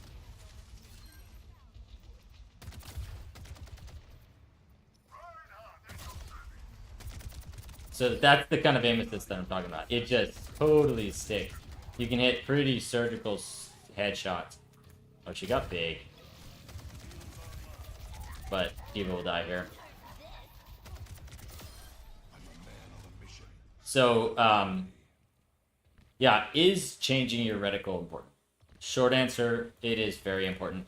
I don't think you need a crazy different reticle for each hero. In fact, I think it's probably better if you keep it the same for every single hero. Because you don't need a reticle that, like, correctly represents your hero's spread. Like, for example, Reaper, I see a lot of players running with a really high Reaper reticle. Like a big one that shows, you know, here's how much my spread is. But I don't think that's necessary. I died to the D.Va because of something, but... And I was very, very close to main. But, yeah, you don't need a reticle that shows your bullet spread because your bullets show that for you. And you can kind of see it with your eyes. And not only that, but you don't want to be aiming the whole projectile, the whole weapon spread. You want to be aiming just the very center of it. Like we talked about with Reaper earlier. You want to be hitting headshots because even though your weapon spread is, you know, maybe it occupies the middle of your screen, like Reaper's, it's a huge weapon spread. You don't want to be aiming that because the concentration of pellets that Reaper sends is most concentrated at the center of its crosshair still. I should have visored earlier, but...